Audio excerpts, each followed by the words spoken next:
and welcome to my channel. Welcome to another tarot reading from me. So as I have mentioned previously on my channel, this reading is going to be about what do you need to focus on in order to fulfill your destiny.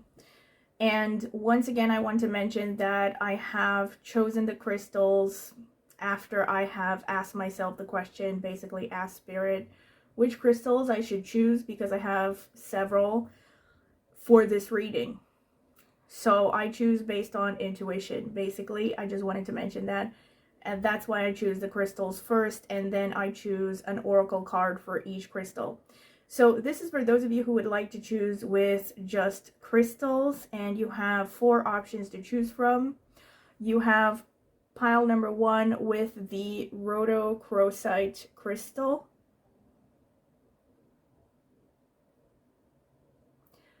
Pile number 2 with this purple agate crystal.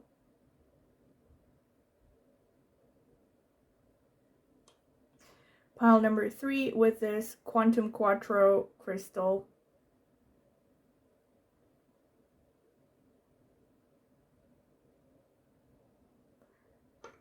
Pile number 4 with this milky quartz crystal.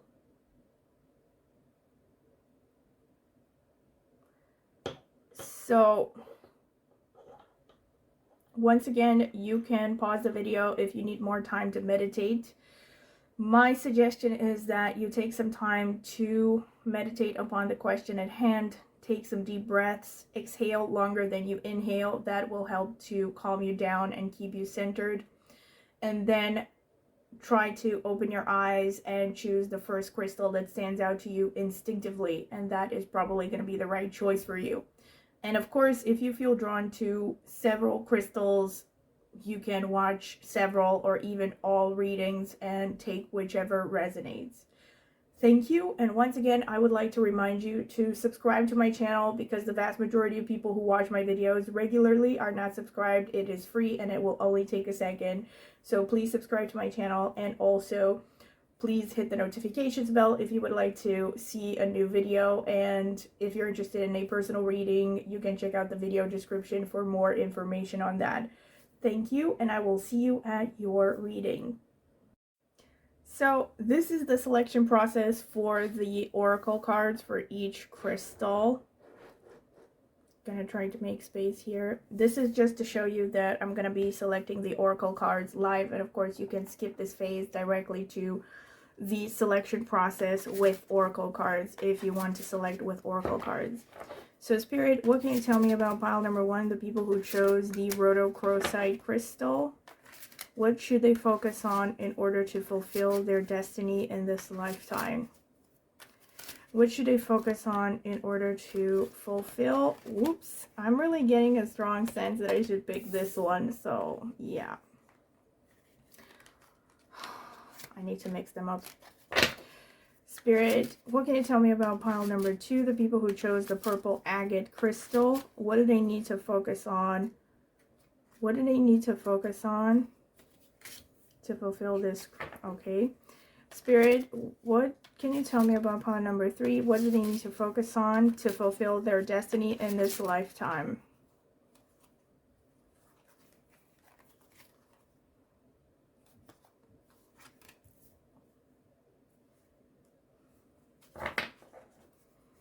Spirit, what can you tell me about pile number 4, the people who chose the milky quartz crystal?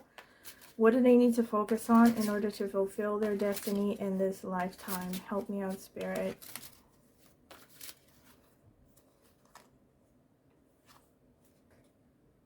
This one? I don't know about this.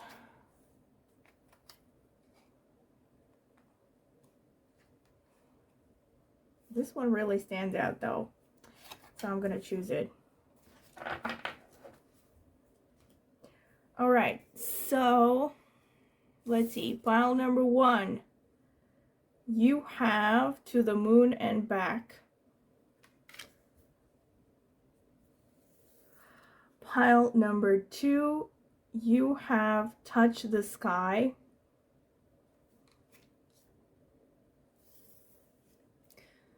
Pile number 3, you have weaving flowers.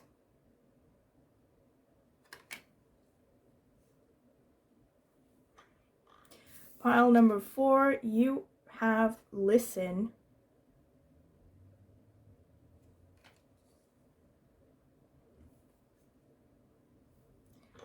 Okay, interesting.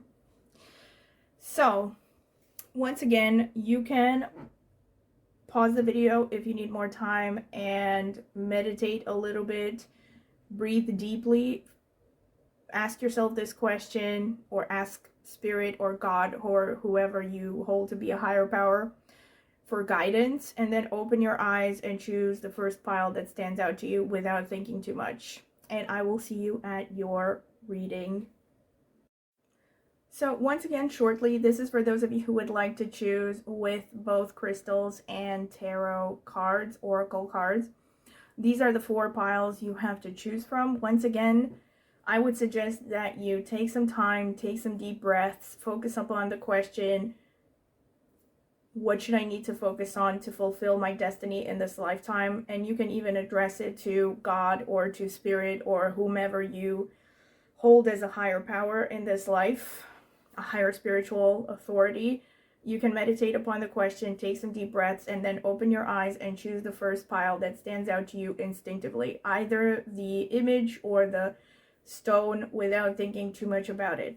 So pile number 1, you have this card over here and this rhodochrosite crystal.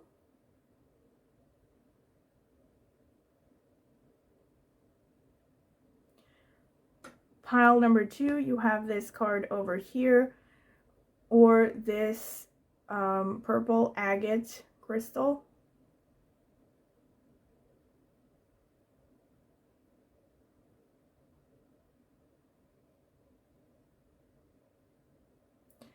Pile number 3, you have this card over here, or this quantum quattro crystal.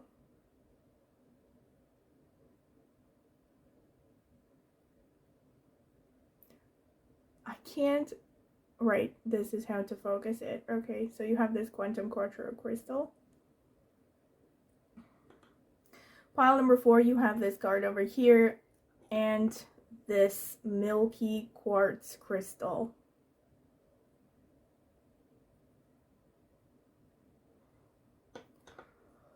Okay, so take as much time as you need, meditate upon the piles, and choose the first pile that stands out to you. I also want to shortly remind you to please subscribe to my channel. It will only take a second, and it is free and is the easiest way to support me. And of course, if you would like to see when I post a new video, don't forget to click on the notifications bell next to subscribe. And also, if you are interested in a personal tarot reading, you can check out the video description. I will leave further information there if you are curious. Okay, thank you very much, and I will see you at your reading. So welcome pile number 1. This is your reading. If you have chosen this oracle card that says to the moon and back, for which I will be reading the description after I've selected all the other oracle cards, and or this crystal right here, which is a rhodochrosite crystal. So this is going to be the shuffling phase, and you can skip this if you don't want to sit through it because I'm going to be taking my time. First of all, let's start with the oracle cards. Spirit, what can you tell me about pile number 2? What should they focus on to fulfill, pile number 1. The people who chose the rhodochrosite crystal, what should they focus on in order to fulfill their destiny in this lifetime, Spirit?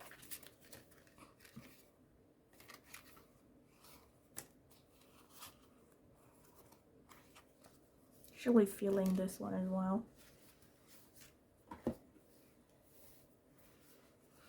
Spirit, what can you tell me about pile number 1? The people who chose the rhodochrosite crystal. What should they focus on in this lifetime in order to fulfill their destiny?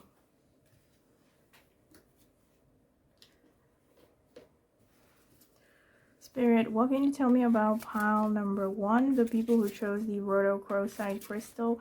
What should they focus on in this lifetime to fulfill their destiny?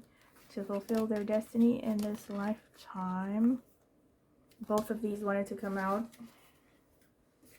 I only wanted to take out 3. So let's see. I don't know how I'm going to put all these here.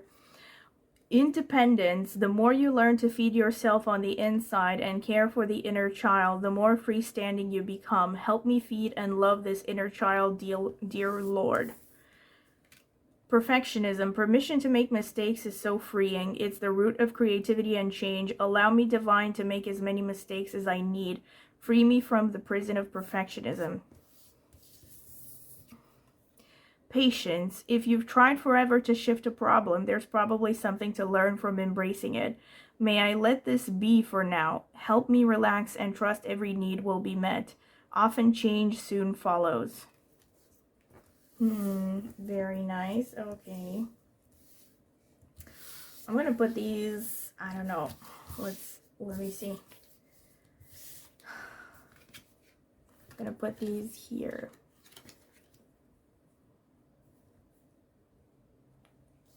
And then you have, let's see,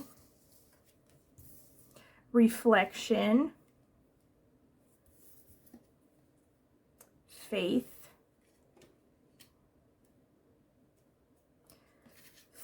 Okay, so we already have a repeated theme here. I don't know where to stick these. I need to make more space.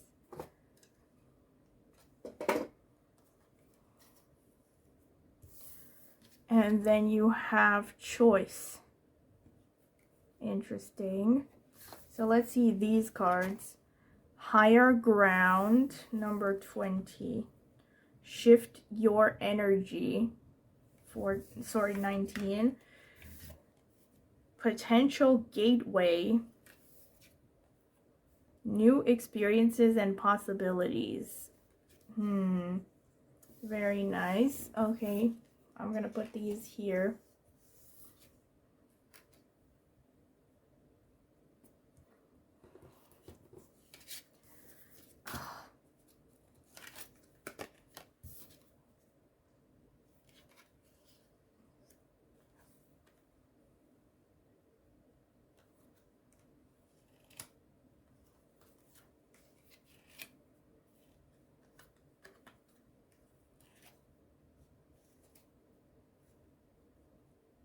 Higher ground. All right.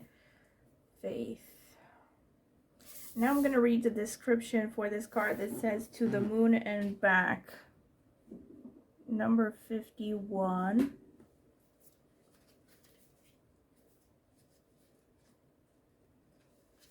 Desires, wishes, longings. Look at this woman sitting on a swing shaped like the moon.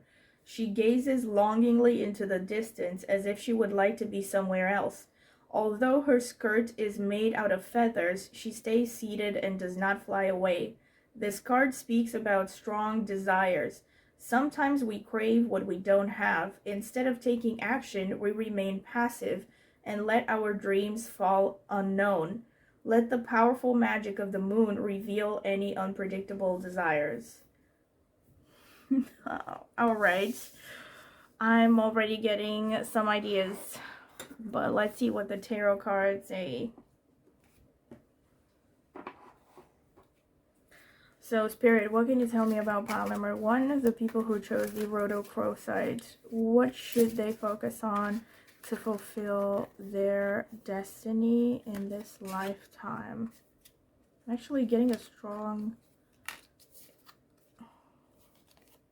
No, not this one. No, not this one. Spirit, what can you tell me about pile number 1? What should they focus on to fulfill their destiny in this lifetime? What can you tell me about pile number 1? What should they focus on to fulfill their destiny in this lifetime? Pine cones.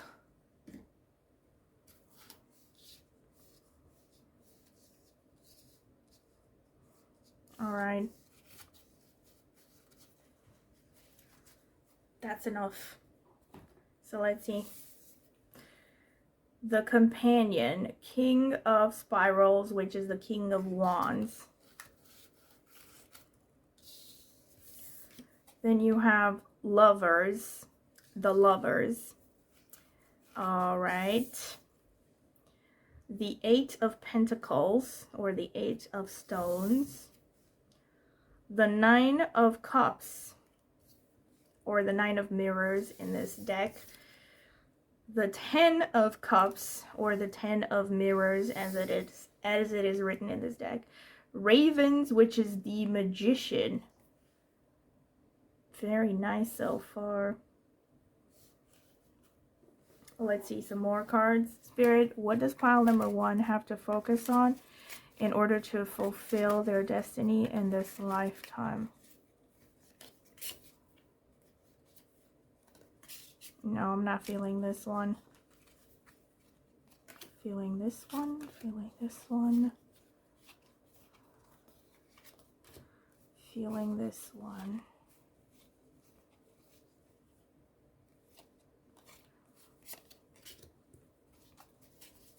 Spirit, what does pile number 1 need to focus on to fulfill their destiny in this lifetime?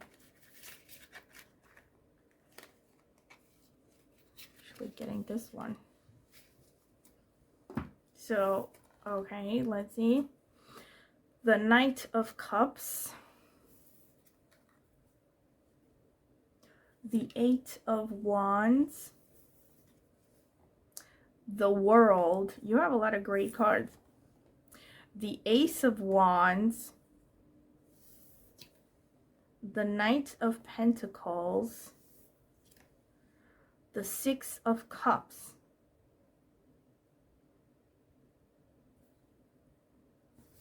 So already a lot of confirmations for things that I already wanted to say. I mean, confirmations between oracle cards, confirmations between tarot cards. So first of all, there's a strong message here that you are underestimating yourself. There are insecurities. What you need to focus on in order to fulfill your destiny is to focus on what you want. It's as simple as that. Because you have the Magician and the Eight of Wands, this shows that you have very strong powers of manifestation. It might actually be that you are much stronger than you think of yourself. Like, I'm getting a sense here that you might even be a little bit insecure. You might have a lot of fears. And or you might really be in your comfort zone. It's really difficult for you, which granted is true for everyone. People hardly, I mean, it's hard for most people to leave their comfort zone, sorry. And one of the reasons I say this, really, the comfort zone thing, is because you have this Ace of Wands.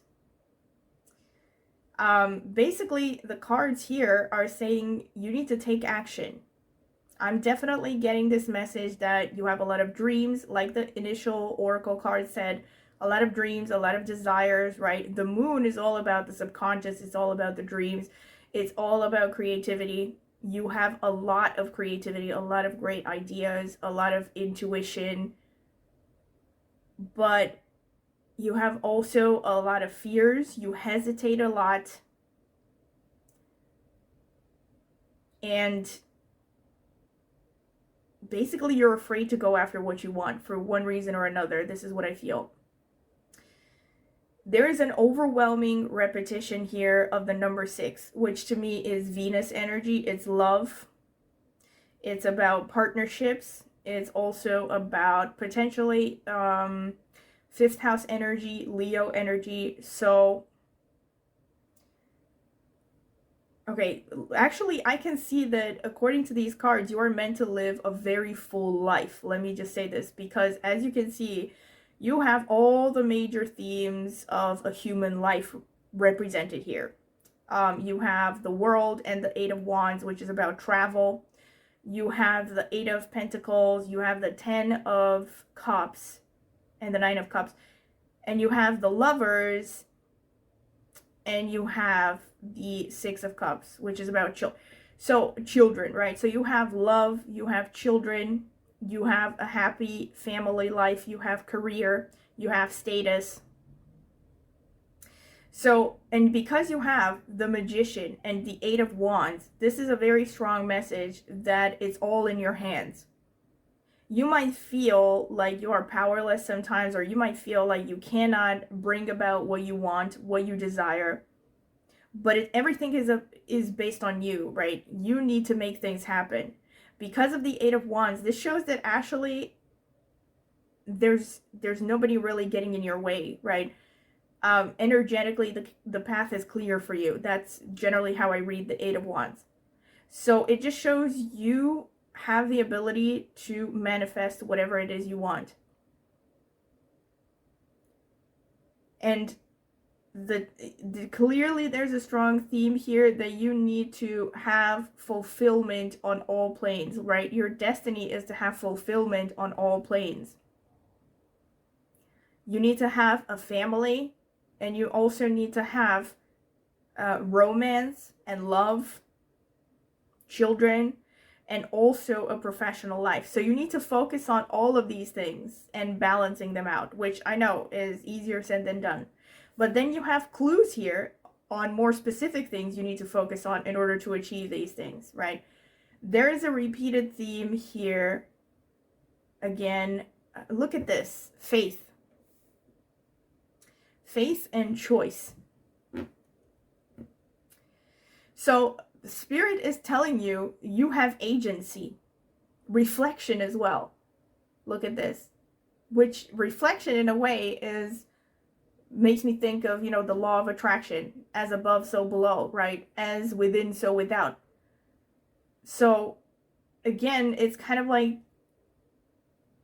the universe telling you, or God telling you, however you want to see it, that you need to have faith in yourself. You need to have faith in your vision, in what you desire.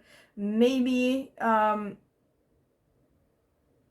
could be multiple reasons. Obviously, this is probably going to be seen by a lot of people. So there could be multiple reasons why you are afraid to go after what you want. And your job is to kind of recognize what your inner obstacles are. What is actually holding you back from achieving the things you want, because you have the ability to create exactly the kind of life that you desire. But there probably are reasons why you hesitate. Insecurities, fears, maybe you're afraid to upset people around you, maybe you were told that you don't have it in you to succeed. So it depends on every individual case to, figure out what it is that is going on inside that is keeping you from achieving things. But at the end of the day, you need to understand that you need to get out of your comfort zone. You need to focus on travel and expansion, growth, right? If there are opportunities for change, and also you had the word change somewhere, I think. Or maybe I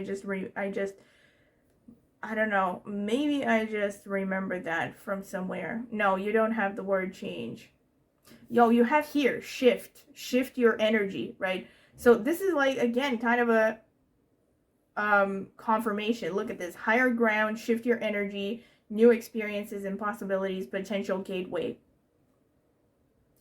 All of these things kind of lead me to thinking of things like manifestation, law of attraction, and all that.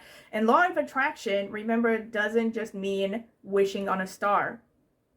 It also means taking a proactive approach towards your life, right?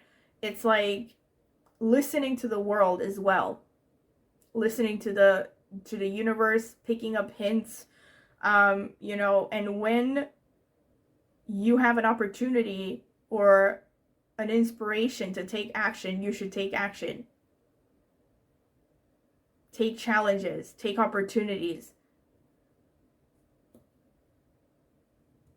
So getting out of your comfort zone, that's a strong message.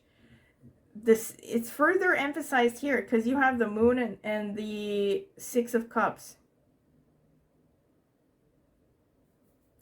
And there was this There was some message here about healing the inner child. I think in the Independence card, the patience and the perfectionism. Oh, perfectionism as well. Oh, I see what is going on here. Okay, so with perfectionism, probably for most of you, the issue stems back to having critical parents, having critical family members, or having, maybe not family members, could be, you know, teachers, maybe other kids when you were in school. And now you have a very strong fear of failure, right? But you need to embrace failure as a part of the learning process. And don't take it as a personal offense.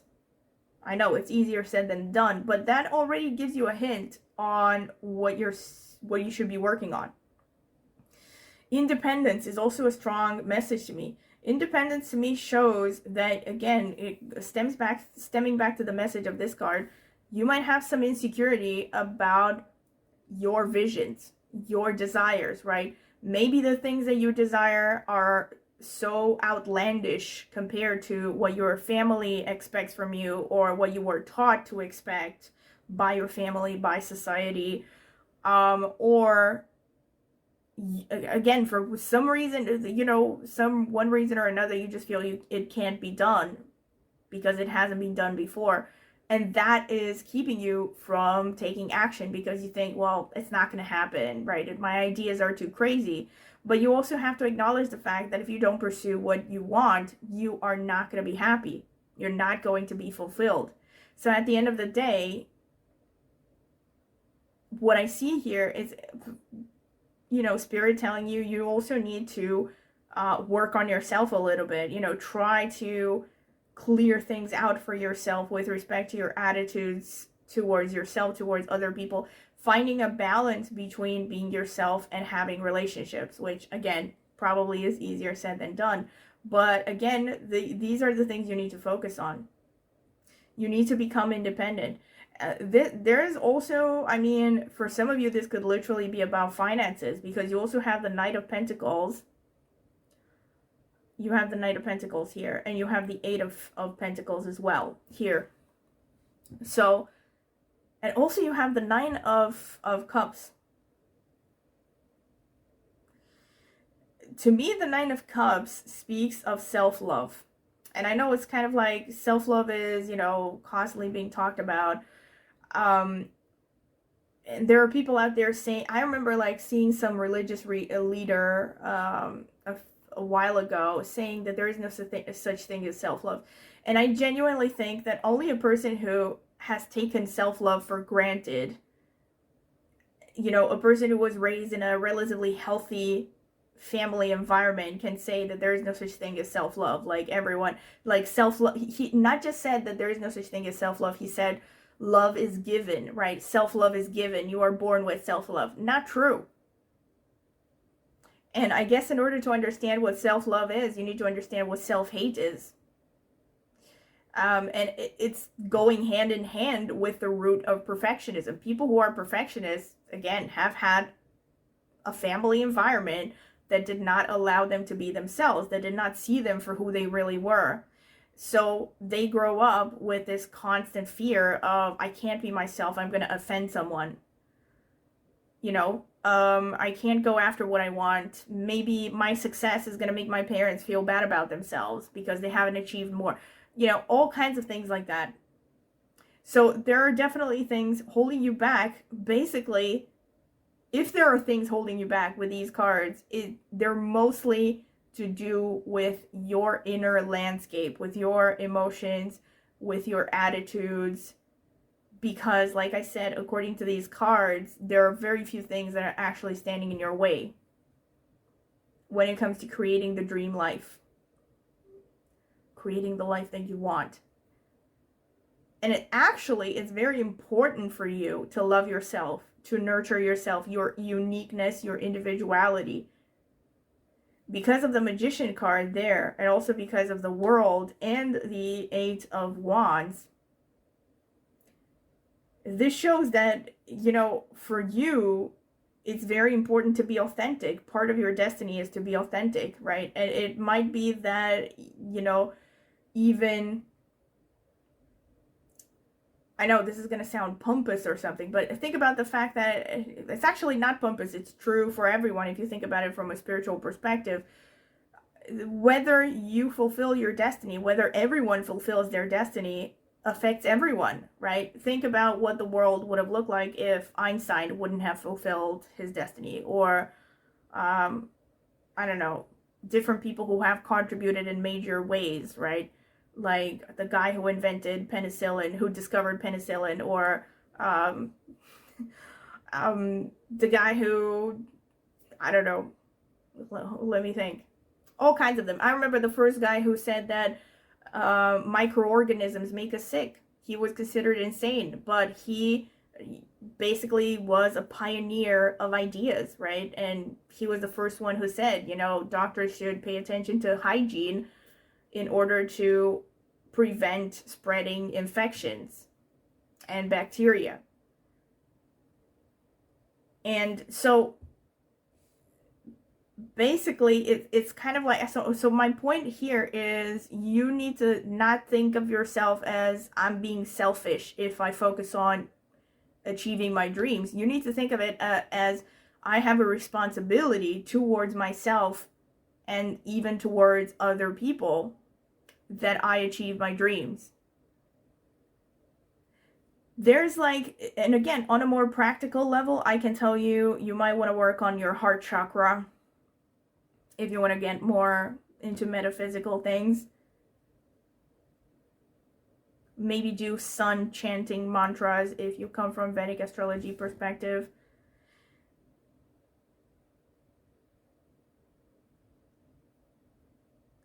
But you need to focus on loving yourself, filling your own cup, literally. Well, figuratively, sorry, not literally.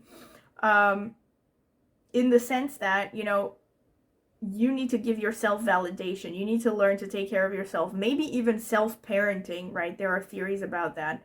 And you also need to be responsible with your finances. You need to work towards learning skills. It's pretty clear here that you need to work on something, like some part of your destiny involves learning specific skills. And these specific skills take time. This is probably also why you have this patience card here. Let me see again what it says. If you have tried forever to shift a problem, there's probably something to learn from embracing it. May I let this be for now. Help me relax and trust every need will be met. Often change soon follows. Interesting. So it could also be this message, but the way that I would read patience within this context, especially considering the Eight of Pentacles, is you need to take it step by step, right? Going back to that idea that Rome wasn't built in a day. Don't be too harsh on yourself, right? Allow yourself to make mistakes. And it's like, take action, right? Don't wait for everything to be perfect. Don't wait for perfect circumstances to pursue your interest, to pursue what it is you like to do. Because, you know, like many people have said, if you wait for perfection, you will be waiting forever, right? If you wait for perfect circumstances, because life will never give you perfect circumstances. You have to make the most of things. There's definitely a strong message that you also need to cultivate compassion and love. And leadership. There's like a sense that you are a pioneer. There's something pioneering about this energy. Because of the Ace of Wands, because of the King of Wands, because of the Magician, because of the World. Because of the World, this shows like you should be open to travel, open to maybe having contact with foreign cultures, addressing people from, you know, in wide audiences, for instance.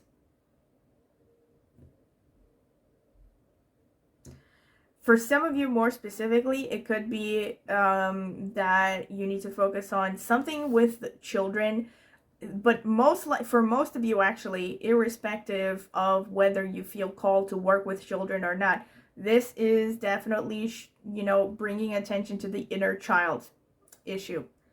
So healing your inner child, going back to your inner child, that energy that you had when, you know, before society left an imprint on you, who you were at your core, what you enjoyed to do, who, you know, what makes you happy, what brings you in that state of joy that you forget about social pressures and social expectations and time and money, basically what people call being in the flow, right? That is going to help you get to your destiny. So I feel like there should be a balance here between having discipline and, on the other hand, staying true to yourself, making time for creativity, for inspiration.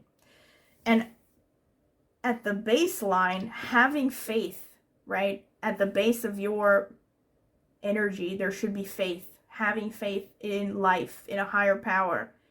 Having faith in yourself as an extension of a higher power. Or as an extension of a divine plan. Basically, where there's a will, there's a way, that kind of thing. So this is pretty much what I see from the cards. Now, let me check out let's see what the astrological insight says. Spirit, what should pile number 1 focus on in order to fulfill their destiny?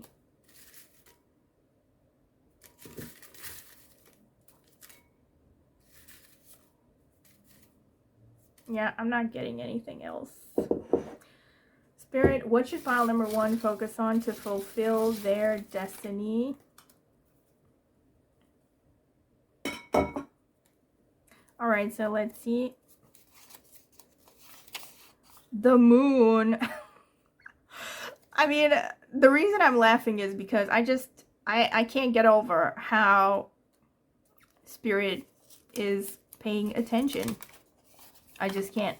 Virgo. And the reason I say this is because, I mean, hello, confirmation here of the moon energy. I mean, of a lot of things that I said, but I'm going to get more into details as I progress. Taurus, Venus energy.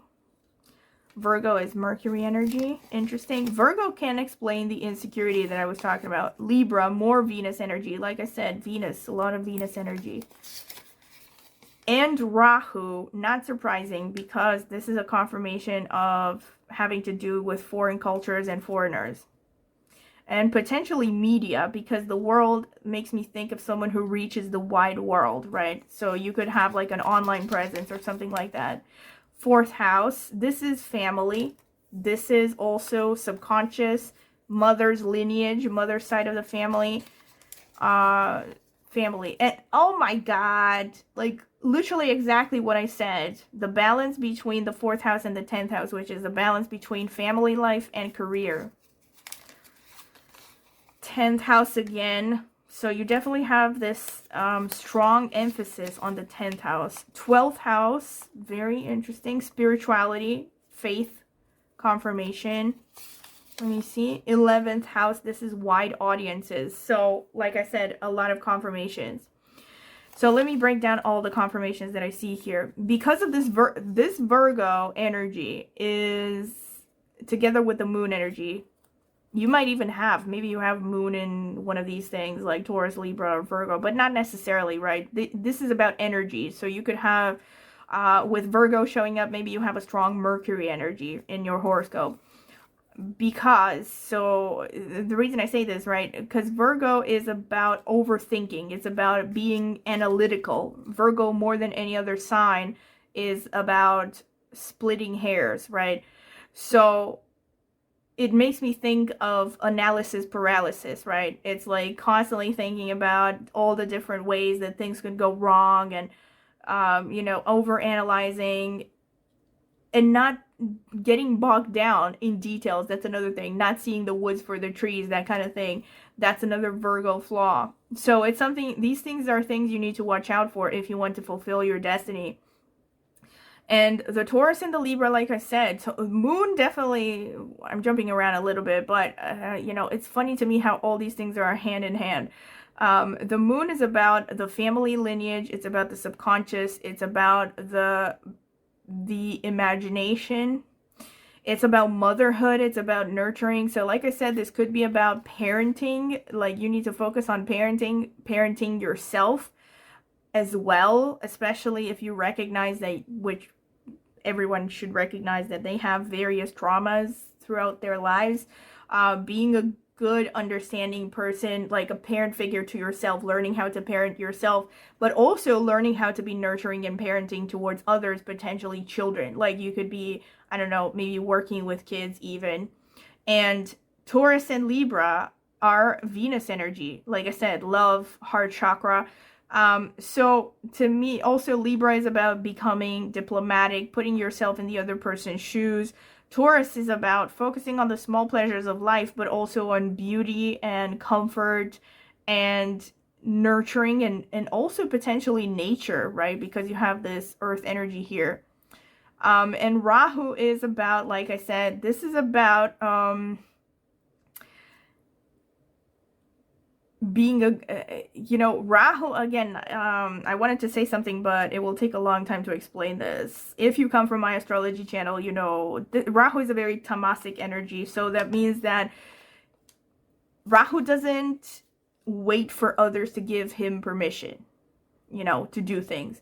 Rahu takes chances. Rahu sees solutions where there are none initially.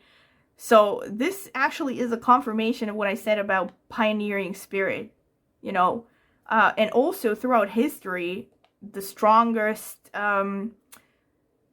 pioneers, you know, people who have actually seen their ideas to fruition, to have seen their ideas materialize, have been people with strong Rahu. Like Elon Musk, for instance, is an example of someone who has a very strong Rahu.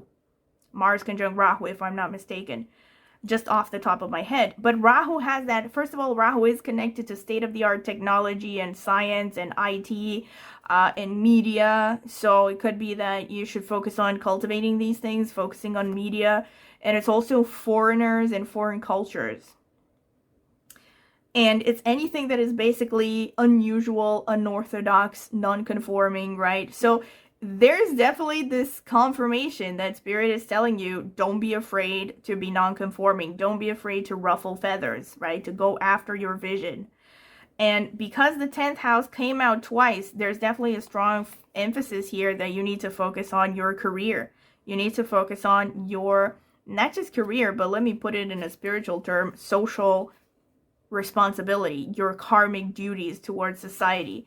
This is actually reinforcing what I said, I feel initially, like you actually have some kind of a destiny that is going to impact others more than the average person.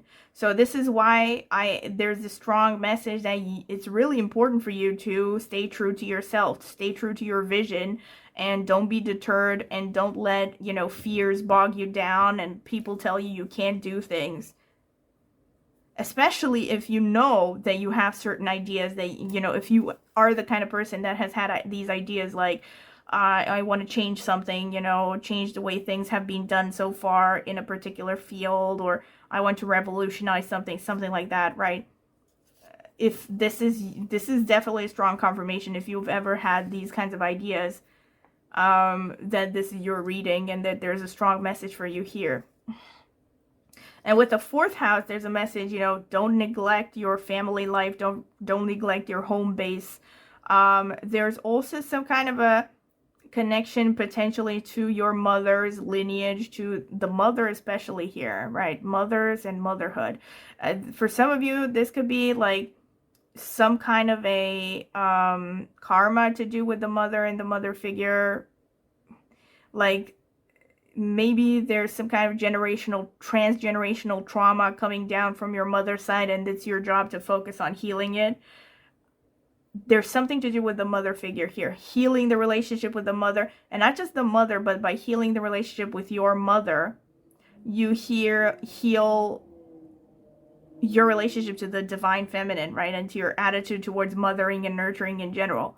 So, but there is this, you know, emphasis. Yes, the 10th house is important. So you have this strong responsibility towards your career and, you know, developing your talents. But you also have to not neglect your family life, your home base. That's where your strength is going to come from. And the 12th house, this is interesting. This is about focusing, again, to me, this is a focus on your subconscious. And it's also about, it's a confirmation of faith. 12th house is connected to Pisces. So it's about intuition, faith, cultivating these things, faith in a higher power, faith in yourself.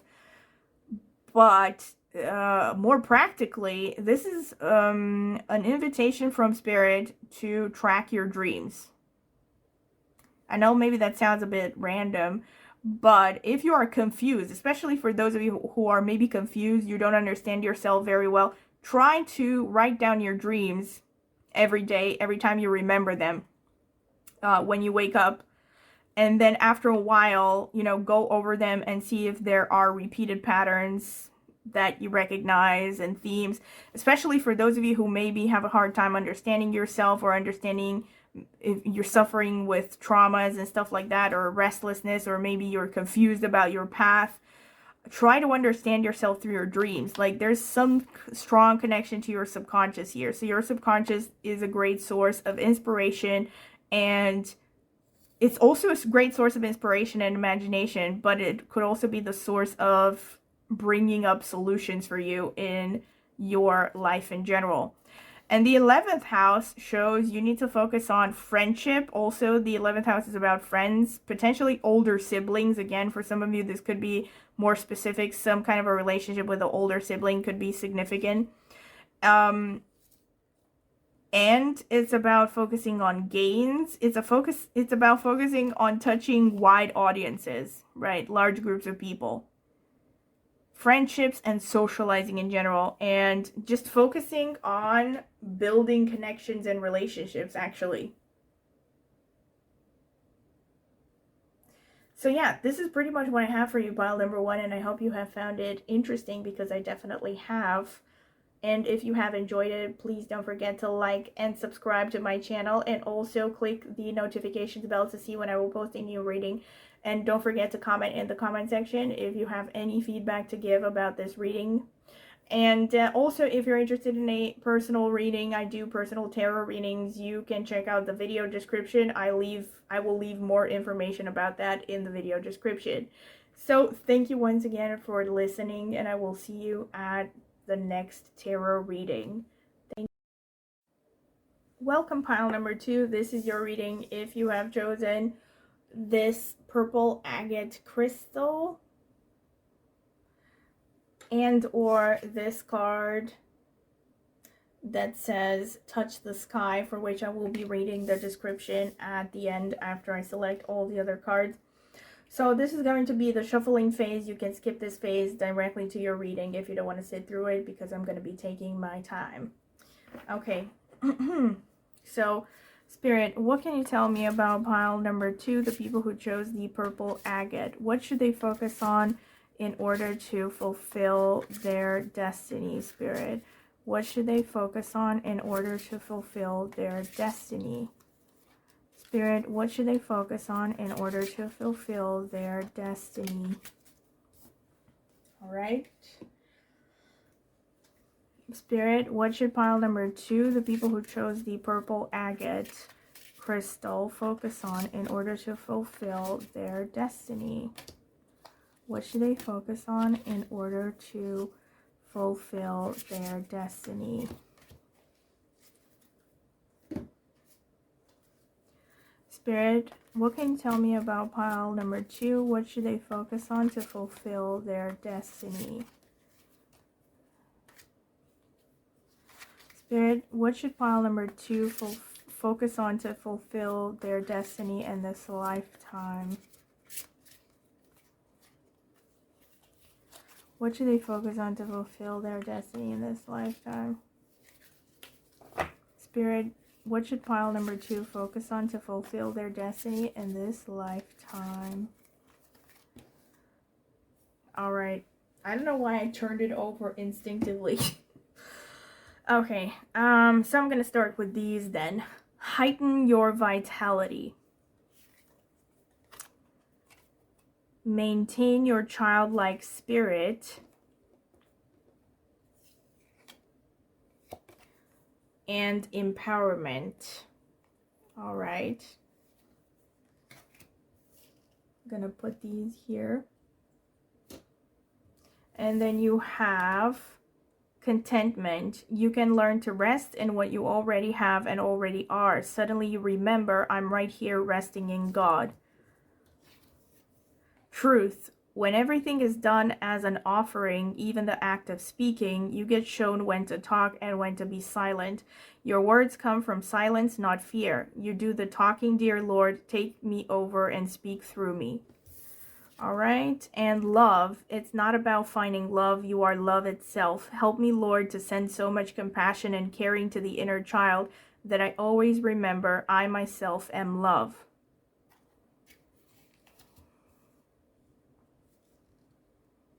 Okay.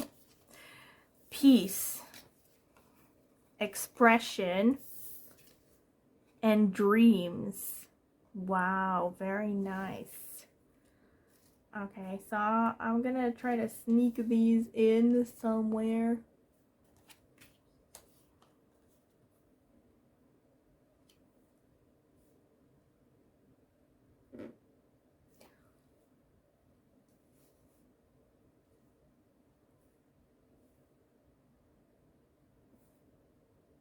Okay, now I'm going to read the description for this card that says, touch the sky, number 32. I'm reading it from the booklet. Lost in thoughts, isolation, sanctuary. A young girl with long braids looks down to earth from up in the skies. The small bird on her shoulder keeps her company in her cloud sanctuary. She is holding one of her braids like a lifeline, as if she is expecting somebody to climb up to her. Sometimes we are so overwhelmed by our feelings and sensations, we escape into a condition of withdrawal and separation. It is hard for other people to follow us there unless we give them a sign that they are welcome. Wow, okay, interesting. So let's see what the tarot cards have to say. Spirit, what can you tell me about pile number 2, the people who chose the purple agate crystal? What should they focus on to fulfill their destiny in this lifetime?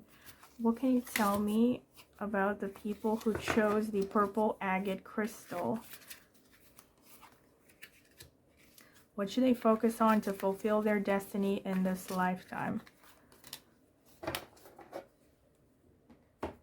Okay, so you have the 9 of spirals, which is the 9 of wands. The 10 of spirals, which is the 10 of wands. The dreamer, which is the Knight of cups. The muse, which is the Queen of wands. The corsair, which is the Knight of spirals, which is the Knight of wands actually. And the 9 of cups, the 9 of mirrors, as it is called in this deck. Okay, let's see more. Spirit, what can you tell me about pile 2, the people who chose the purple agate crystal? What should they focus on to fulfill their destiny in this lifetime? Felt a strong need to get these, like literally all of these, but okay. We have 2 here. Wow. Just one more. This one? No. Spirit, what should pile number 2 focus on to fulfill their destiny in this lifetime? Help me choose another tarot card. Spirit, what should... Okay, this one. The Empress. The 10 of wands again underneath the first 10 of wands. The Fool. the Six of Wands, the Chariot, the Five of Wands. Oh, I'm already getting a very strong message that I feel like you're someone who has a strong Ketu. I wouldn't be surprised, like if you come from astrology, Vedic astrology backgrounds, you probably have a strong Ketu, maybe Ketu in the first house, Ketu conjunct planets, which is the Ketu, for those of you who don't know, is the south node of the moon. And the reason I say this is there is a repeated theme, especially with the Ten of Wands coming out twice, that you tend to isolate yourself. And also the Touch the Sky card, right? It speaks of isolation, and it says that, you know, people feel maybe like you don't need them. And this is basically the Ten of Wands coming out twice is a strong confirmation of this oracle card. Because the Ten of Wands is all about someone who doesn't want to ask for help and takes on too many responsibilities. Maybe you even take responsibilities that are not your own. You take other people's responsibilities and you feel like you have to solve everything yourself. And unfortunately, this is leaving you feeling really tired and also very isolated. You probably feel like you don't have people you can count on. Like maybe you feel like people don't really care about you because you have to do everything yourself. But what you need to understand is that a lot of people probably, first of all, don't even know that you feel this way, that you feel lonely, or that you feel tired and overburdened, because maybe you come across as someone who's very self-sufficient and tough and you can handle everything on your own. So that keeps people at bay, you know. So even if there are people around you that would like to get close to you, they really get the message that they're not welcome. And you also have the Nine of spirals, which is the Nine of Wands, which further emphasizes this energy of you're like tired and overworked. And not just that, defensive, potentially. Like you feel you can't really trust others. This is really interesting here because you have truth, love, contentment. Again, if you felt drawn to pile number one, you might want to check it out, but only if you felt drawn to it. Because there is like a similar, slightly similar energy, but not exactly the same thing. Actually, not at all the same thing, but there are some like parallels. And the parallel here is that you also have this feeling. I feel like for you, you maybe were raised with this mentality of your mommy's little helper, right? Or daddy's little helper. Maybe you were raised from early childhood to believe that your worth is directly proportional to how much you produce for others, how much you help others, how much you get things done, which is not always I mean, it is a bad idea because that's not how you get healthy self-esteem. It probably made you a very efficient person, a person who's very hardworking and doesn't ask for help. And that's probably what your early childhood environment encouraged you to be. You were probably encouraged to, you know, keep your problems to yourself, not give your parents or your primary caregivers too much trouble, too much grief. Don't put too many demands on others because they might bail out on you. Or for some of you, it could even be more dramatic in the sense that you really felt like you didn't have people to depend on for long periods of time, maybe even from your childhood for one reason or another. So that has made you this hyper responsible person, tough, you know, you get things done. But it also has made you, like I said, with this tendency to be isolated, to feel like you really can't ask for help even when you are desperately tired.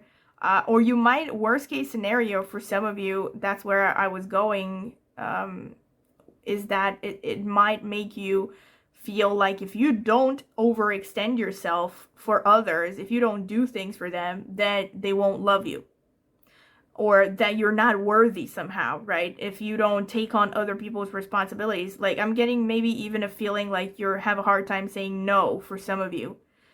Or for others of you, quite the contrary, it's like maybe you have gone through a phase of it was hard to say no, and now you're going through a phase of you're saying no to everyone before you even figure out what this person is about. And that's keeping you isolated, bottom line. So there's definitely this strong message from Spirit. Number one, don't take on more than your fair share of responsibilities. Basically, enforce boundaries if necessary. And second of all, don't be super defensive all the time. You know, let people in, give it a try, you know, try to socialize. Try to understand also people from different backgrounds, right? Don't immediately go, like, I feel like for some of you the default is to argue with people who come from a different perspective, argue with them, or to maybe even not respect them, right? You always you want people to think and to see things the way that you do, and it's very important as part of your destiny that you learn to work with people from different backgrounds. And different backgrounds could even mean different cultures, but not necessarily different cultures, just people who are significantly different, right? Come from different values, principles, have different ways of thinking. Learning how to communicate with different people, that is a part of how you're going to fulfill your destiny. It's really important for you. And another, like, well, actually continuing the initial message, you also have this message of love, right? Love and contentment and truth. So there's like this message of like, you need to be true to yourself. You need to understand that you are enough, that you deserve love. Like it says in this card, I myself am love. It says, it's not about finding love. You are love itself. Help me, Lord, to send so much compassion and caring to the inner child that I always remember I myself am love. And underneath you have expression, peace, and dreams. So interesting. You have here with this card, peace, this is like a reflection of the Empress, almost, without the child, right? Because the Empress is kind of like that Earth Mother figure. So, and you have this mother holding a baby, also a lamb. Also, I feel like this is like the Virgin Mary, you know, holding a baby and a lamb. I don't know. But like, what are the odds? In any case, right, this is a mother figure, and the Empress is that energy, right? You also have this sign of femininity. So it's that Earth Mother energy, that, you know, nurturing, caring energy. So there's this message of you need to care, be gentle, be nurturing, cultivate these qualities. Maybe motherhood for some of you, motherhood, and of course fatherhood for those of you who are men, could be part of your destiny. This is something you need to focus on in order to fulfill your destiny.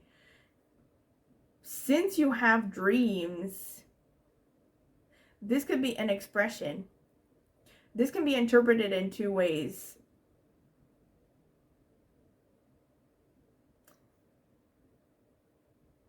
Look, I feel like this is a confirmation sort of the Queen of Wands. Because Queen of Wands is a great card that shows a lot of potential. You can be a leader. You can be someone who's very expressive, very confident, very passionate, knows what she wants, right? Or he wants, and is kind of like just a natural leader, someone who leads by example. But the shadow side of the Queen of Wands is self-sabotage. And usually when the Queen of Wands shows up, it's one of the cards that suggests there's a part of you that is holding you back. Like, worst case scenario, like I said, it's self-sabotage. There's a part of you that is getting in the way of another part of you that wants to succeed at something, right? So it's really important that you understand yourself. It's really important that you analyze yourself.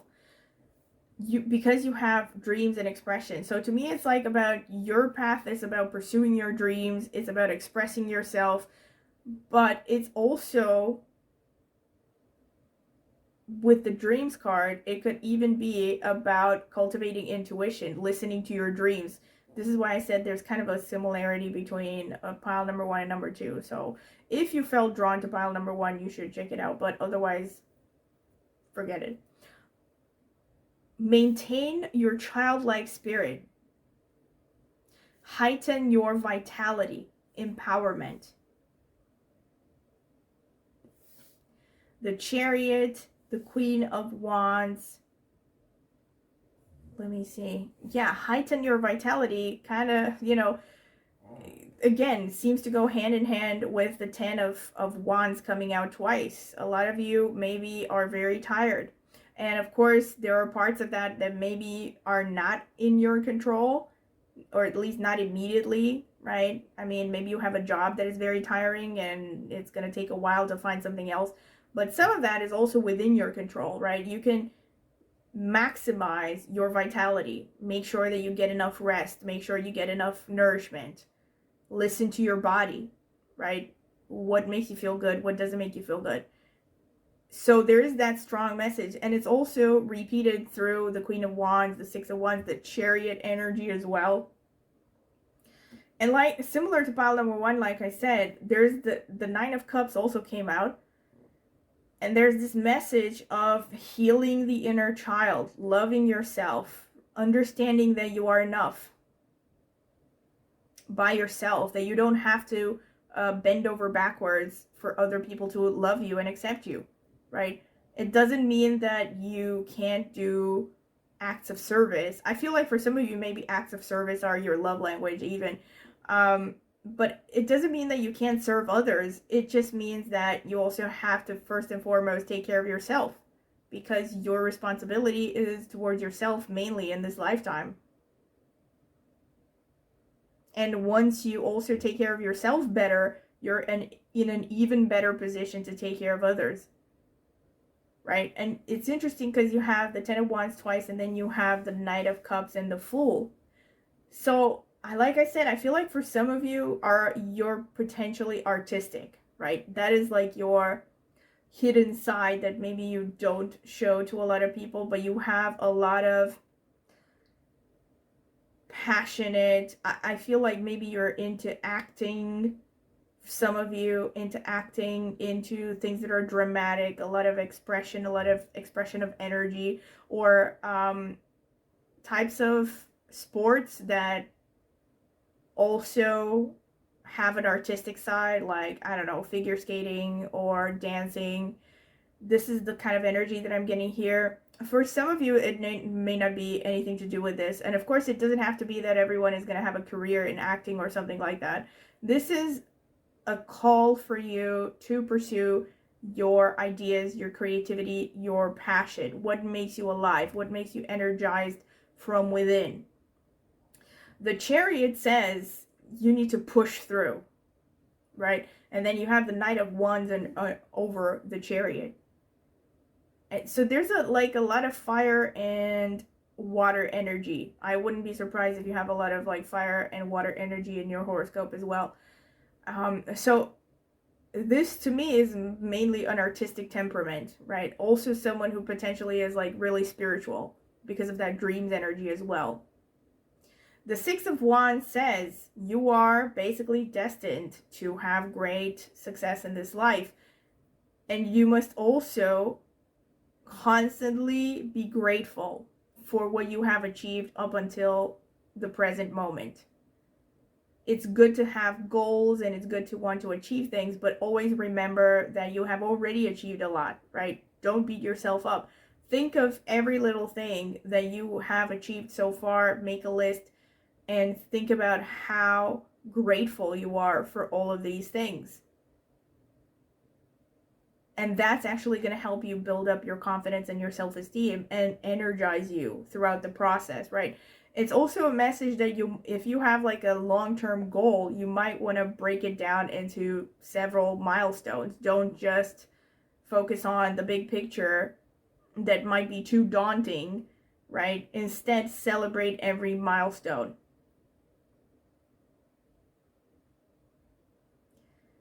But there's definitely this message that you also need to be gutsy, right? You need to push forward.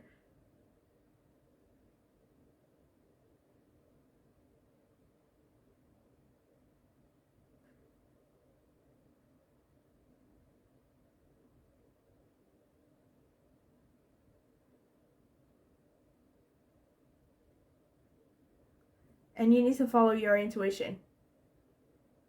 That's what I was going to say. The Dreamer, the Knight of Mirrors here, or the Knight of Cups.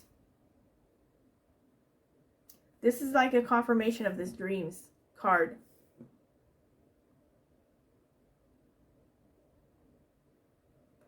So you need to follow your intuition. You need to follow your creativity. Especially your intuition. Similarly to what I said in pile number 1, it might help you to write down your dreams for a while, right? Every time you remember your dreams, when you wake up in the morning, try to write down your dreams in as many details as possible. And after a while, look back and try to look for common patterns, right? Repeated patterns. And that might actually give you valuable insight into yourself, into understanding yourself, into your psyche,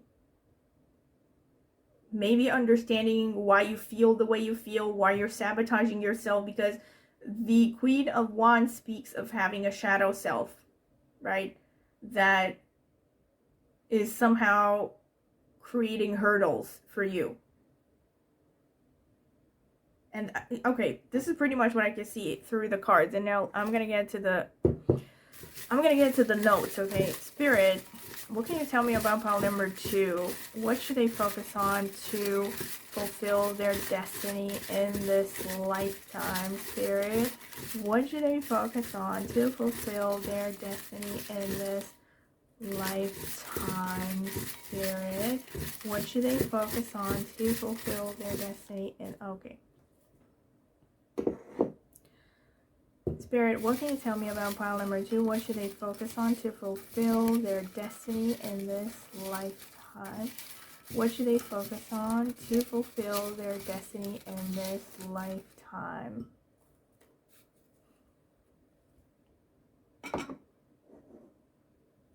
So let's see.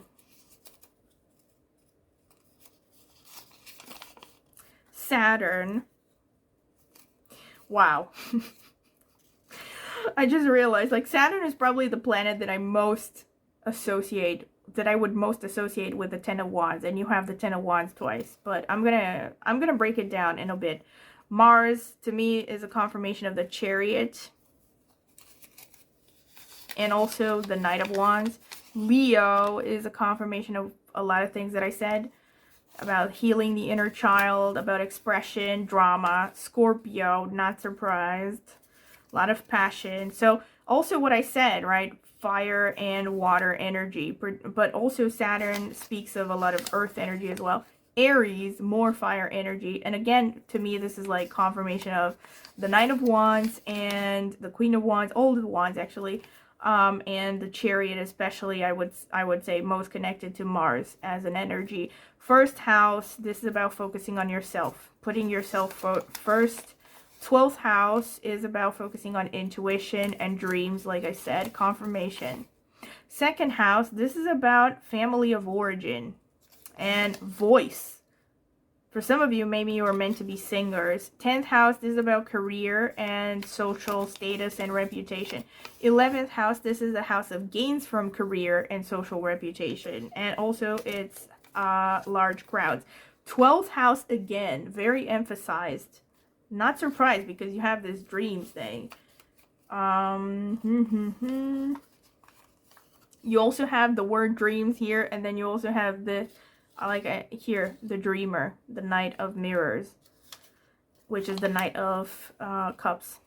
So let me break down what I see here. With Saturn being emphasized. Now, I'm just realized this. For some of you, there could be some kind of a karmic element to the things you have gone through up until this point in your life. Saturn really is, it is connected to karma, right? And Saturn in certain positions in your horoscope can make your life, well, particularly difficult up until a certain point. Up until the point where you basically release your karma. And because you have the Ten of Wands twice, this shows to me like maybe there is a reason. Like it could be somehow connected to your karma. The fact that you have maybe gone through a lot of hard work by yourself, where you just felt like you were alone and with little to no support from others, and you've had to really work hard. Saturn especially shows things like, you know, labor, physical labor, repetitive work, administration, things that are not really allowing people to focus on creativity and expression and all this stuff. So for some of you, I feel like, considering all the cards, you may have had to prioritize hard work, but you are very creative actually. And there's like this message that, you know, the hard work you have focused on is actually meant to help you as well. It's meant to build up your discipline, your endurance. So everything happens for a reason, basically. So if you have gone through phases in your life where you felt, I hate my job, or I hate my life right now, or everything is so hard, those moments were meant to build you up for a reason, for a certain purpose. And you need to think of it that way, right? Not be resentful about it. But Saturn also shows that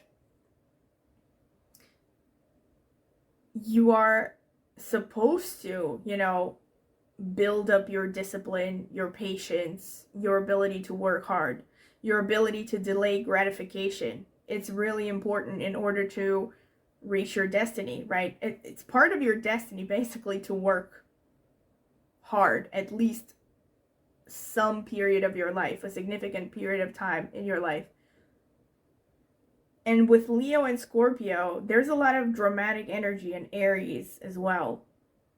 Aries shows, and also with the first house that came out, it shows that you have to assert yourself. So like I said, the Aries, the Mars, also the Scorpio, because Scorpio is ruled by Mars and co-ruled by Ketu. Oh, right. So there's a little bit of Ketu energy as well, like I said.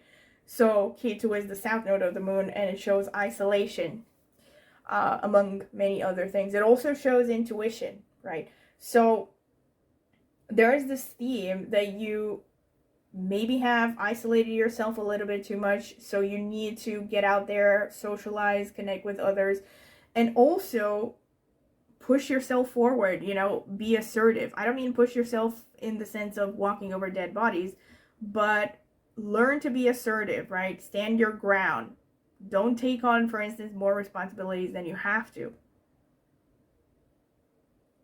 And march forward, you know, through any obstacles. This is why you have this Chariot. Like Chariot, Mars and the Chariot go hand in hand, and they speak of you needing to just cultivate your willpower in this lifetime. And this lifetime is about testing your willpower.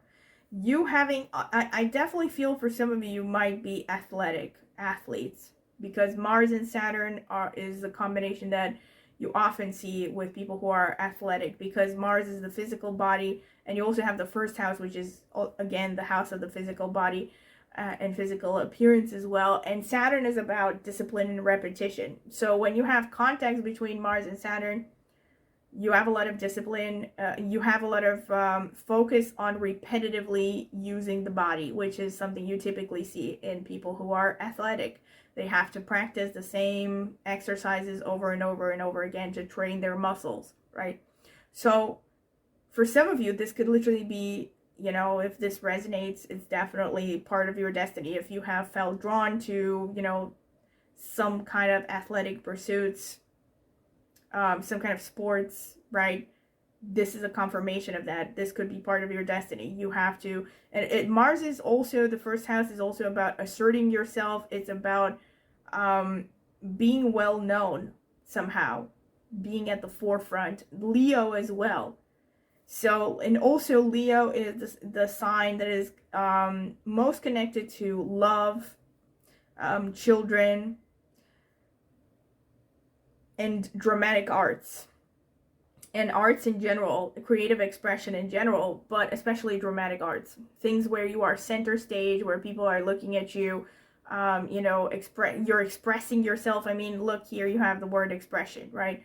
So for some of you, I feel you're very creative, and you need to cultivate that creativity and confidence in your ability to express yourself.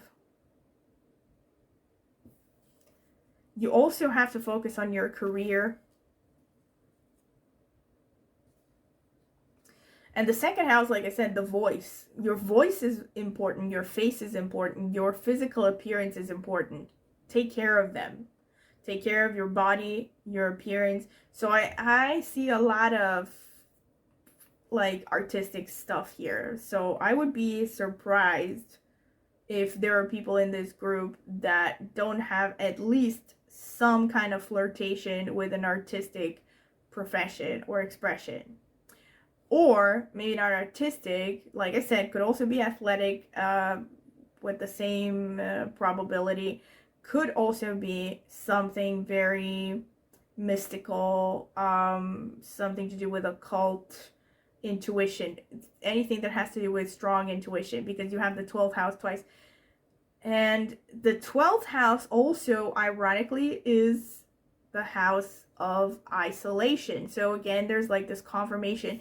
And that's another thing that I wanted to say, but I kind of avoided saying it because I know a lot of people don't want to hear this. Like, people don't want to hear it's part of your destiny to be, you know. But it doesn't mean, again, usually when people go through experiences that are painful, like being isolated for long periods of time, aside from what has happened in the past 2-3 years, it's usually, if it has happened before that, let me put it like that, it's usually because of some kind of a karmic connection, right? And with the 12th house coming out twice and also having this oracle card that speaks of isolation, right? So there's part of you that kind of yearns for, you know, somehow isolating yourself. And it is also potentially the situation that it's your karma. It has been your karma to be isolated for a significant amount of time. The 12th house also has to do with faraway lands, like a different continent, you know, faraway travel, stuff like that. But mostly I feel like for most of you, this is to do with intuition. So more like traveling in your mind, your intuition, your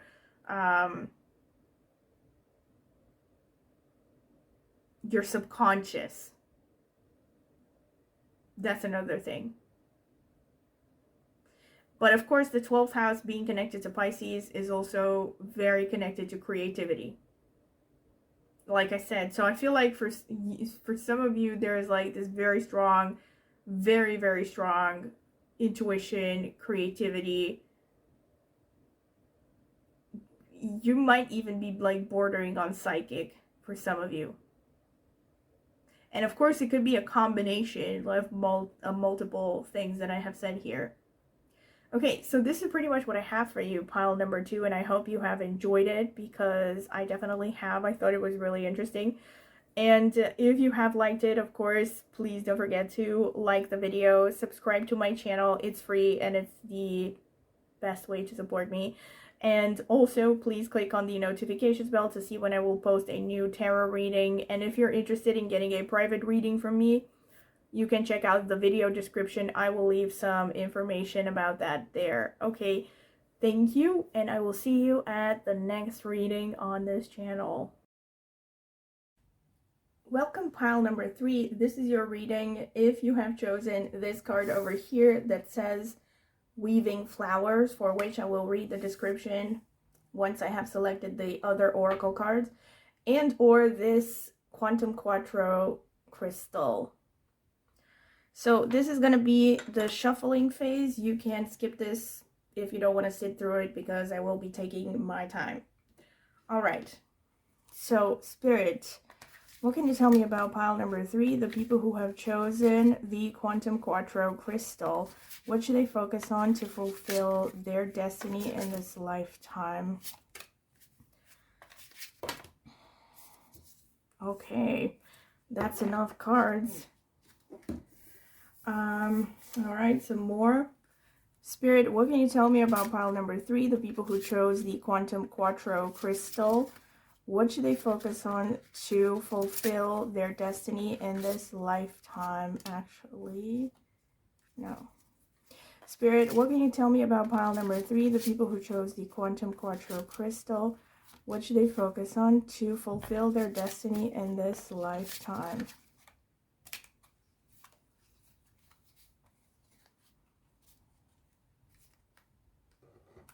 Feeling drawn to this one.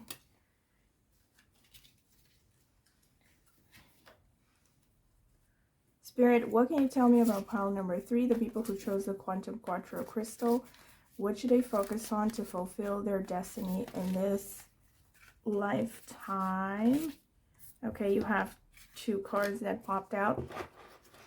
What can you tell me about, oh, this one, okay. So let's see. You have trust your own understanding, and you have empowerment, and you have shift your energy. Wait.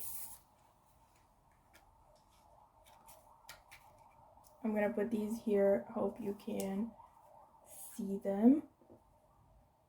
At least the messages.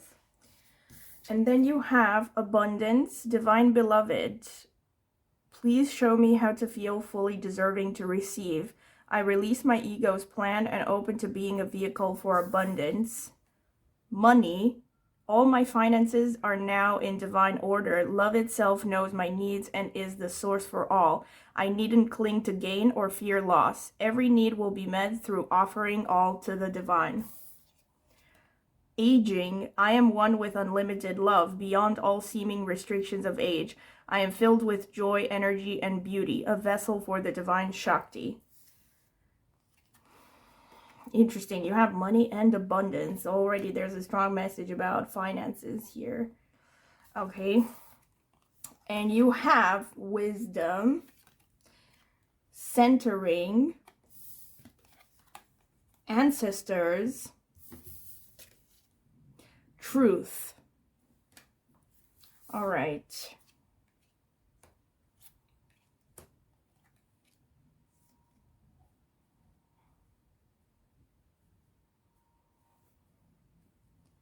And now I'm going to be reading the description for this card over here, Weaving Flowers, number 33. I'm going to read it from the booklet.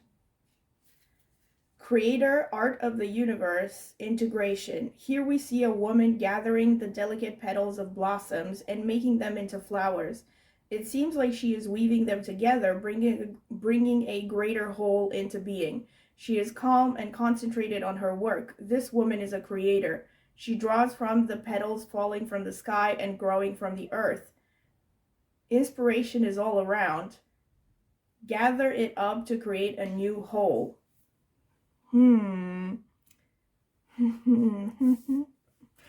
Okay, already 2 strong messages here about creativity and about wealth and your attitude to money. Okay, so let's see what the tarot cards have to say. Spirit, what can you tell me about pile number 3, the people who chose the Quantum Quattro crystal? What should they focus on in order to fulfill their destiny? What can you tell me about pile number 3, the people who chose the Quantum Quattro crystal? This one? Nah, I'm not feeling it. Spirit, what can you tell me? No, this one. What can you tell me about pile number 3, the people who chose the Quantum Quattro crystal? These two wanted to come out. So let's see. 6 of Spirals, which is the 6 of Wands.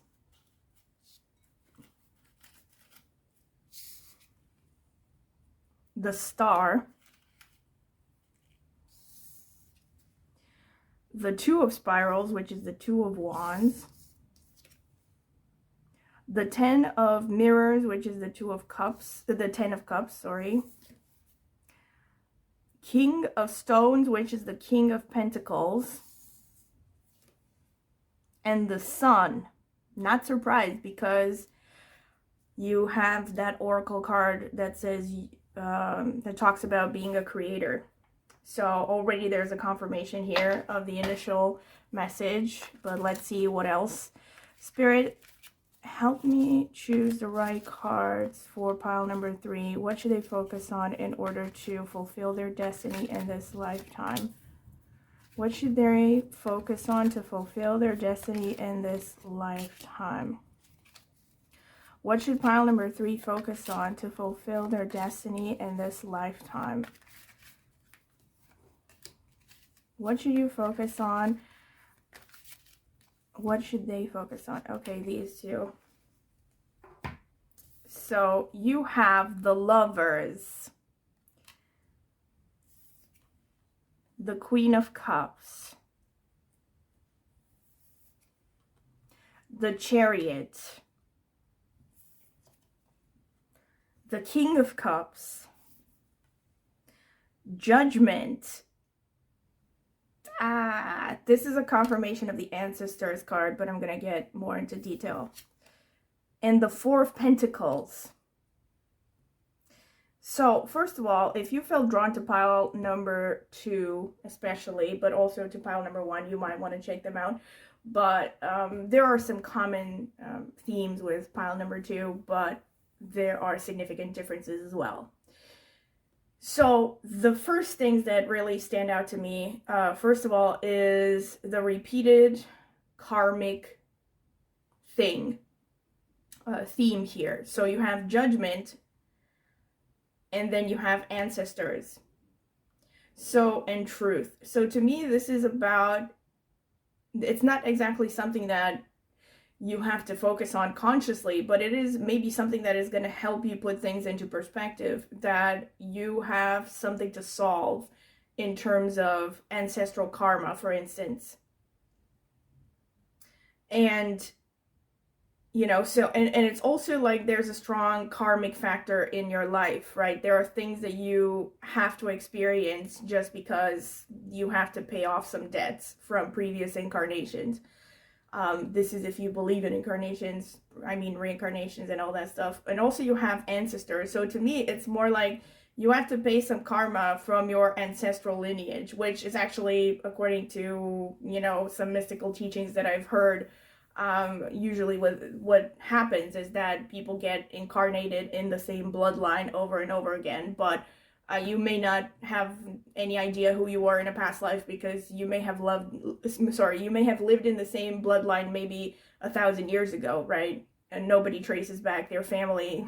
Like, I mean, at least I don't know of anyone. But the point is, right, that there could be something to do with your family heritage, your family ancestry, that you're the one who is tasked to clean off some bad karma from your ancestors, or maybe from yourself in a past life, if you believe in reincarnation, right? That's a strong theme. And then definitely something to do with finances, because you have here the King of Pentacles, and then you have the 4 of Pentacles, which speaks of you are meant to reach a position of financial abundance, or at the very least, you know, a comfortable place financially.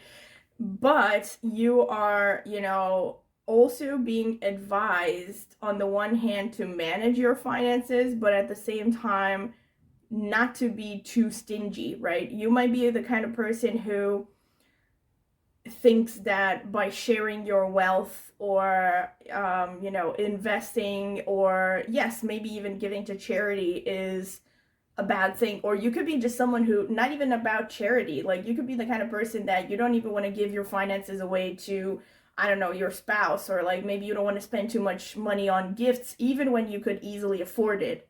And there's like this message of like, you know, money needs to circulate, right? So if you want to create abundance, you need to stop clinging to every penny here.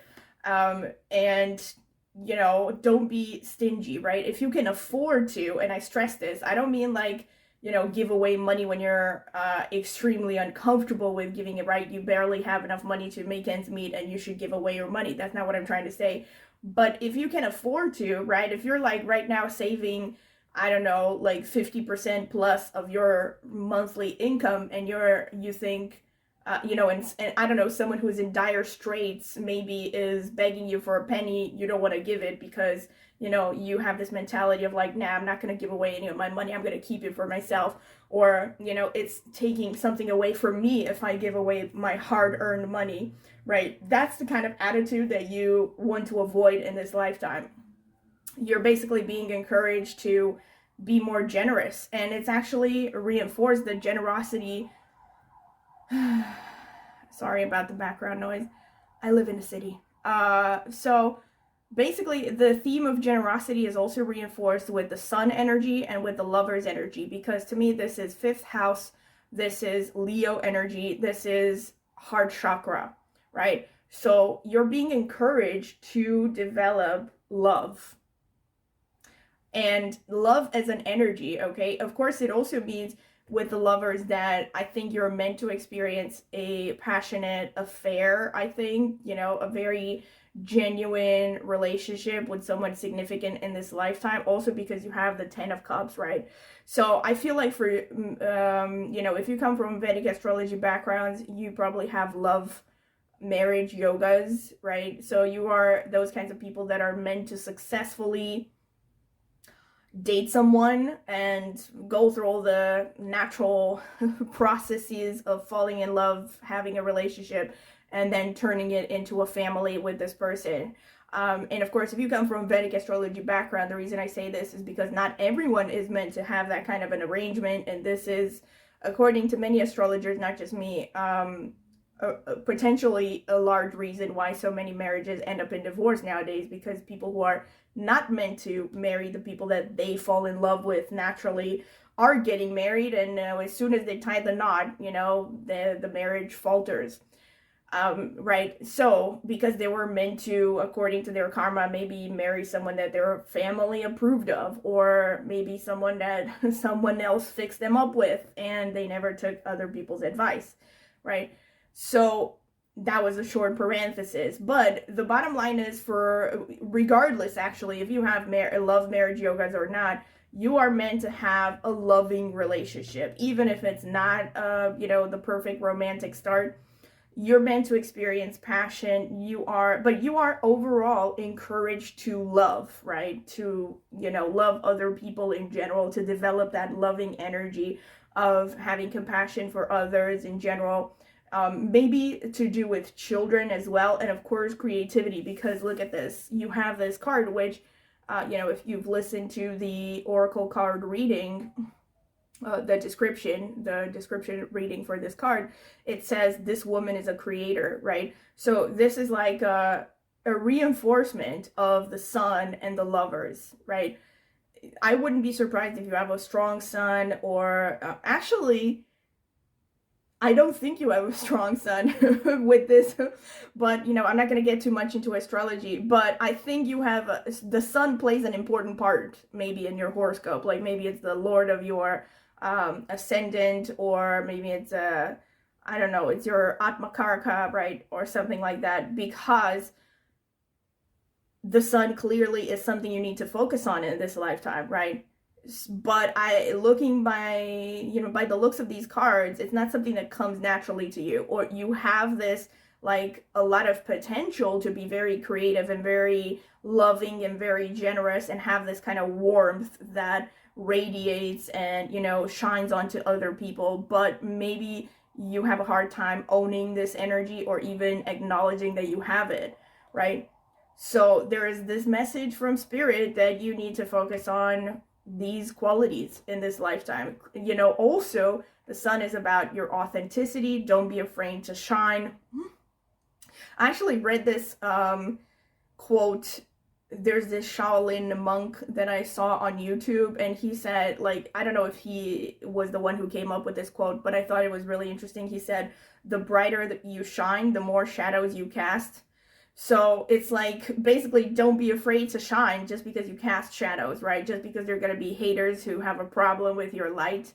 And especially nowadays, if, again, going a little back into astrology, nowadays, people who have strong sun energy or who have a path connected to the sun generally are not looked kindly upon, because we live in a Saturnian time, which is the enemy of the sun, right? You see people flirting with communism and all this stuff, which is basically about leveling everyone, right? Saying everyone is the same, and who the hell do you think you are to shine brighter than others, right? Or worse, that you're making other people uncomfortable with your strength and your uniqueness. And, you know, there are so many people in the world who want to dim your light, right? Who want to tell you that you shouldn't be creative, you shouldn't think you're special. But that's BS, because that's not what spiritual paths will tell you. That's not what spiritual teachers will tell you, right? The point of living is to be authentic and to follow your natural desires and your natural inclinations and make the most of them in a way that also benefits the people around you and the rest of the world. And some people are meant to shine brighter than others. Like, for instance, you, like people who have a significant sun connected destiny are people that are meant to stand out one way or another. And that is your destiny, and you shouldn't be afraid of it. Also, because of the Chariot here, it's like, there's a message. The Chariot is actually strong Mars energy. So there's also a message of like, this lifetime is about plowing through to get what you want. And it doesn't mean walking over dead bodies. Of course, you still have to be ethical and respectful towards others. But this speaks of you needing to be more assertive, more determined, figuring out what it is you want and going after it. You also have the Star card as well. So I'm feeling like for some of you, this literally could mean that, you know, you shouldn't, not just literally don't be afraid to shine, but you might even have to be famous or have to get comfortable with being in a position where a lot of people look at you and judge you, right? And don't be afraid of that, because it's part of your path, basically. And also the Two of Spirals, or the Two of Wands, is a card that speaks of having too much reticence, being on the fence a lot, right? It's a card that speaks of you sticking to your comfort zone, even though you have a lot of dreams and a lot of desires. And it also, like, literally the simplest message that it sends is that your dreams are beyond your comfort zone, right? So and it's interesting that you have the Two of Wands and the Chariot underneath. So the message couldn't have been more clear. It's, you need to get out of your comfort zone, and quick. The Chariot is a Mars energy. So if you know, again, from astrology, this is Mars energy is the warrior archetype, right? You need to plow through obstacles and enemies, and don't be afraid of confrontation. Even don't be afraid to ruffle feathers in order to get what you want. And again, that doesn't mean walking over dead bodies, but it means having strong boundaries and not letting people push you around, right? And it also means you need to assert yourself. So embodying that energy, and also the Mars energy is literally about the physical body. So for many of you, this could be a message. You need to take care of your body more. You need to maybe exercise could benefit you, definitely. I mean, it can benefit anyone.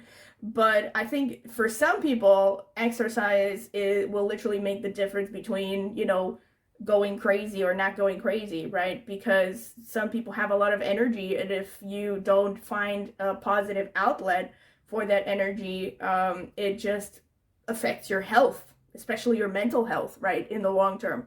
So with you, I feel like you're potentially one of those people that really need to exercise just to, just to be healthy mentally and emotionally, especially. And of course, secondly, physically, equally importantly, right? But it's like, also there's like this message, you need to balance the spiritual, right, or the intellectual with the physical. So I can see actually that you have a lot of sensitivity, right? Because you have the Queen of Cups and the King of Cups and the Chariot right in between them. Look at this. This is really amazing. Really amazing. This speaks of blending your feminine and your masculine. Look at how he also has like a white and a black, I don't know what these are, like sphinxes.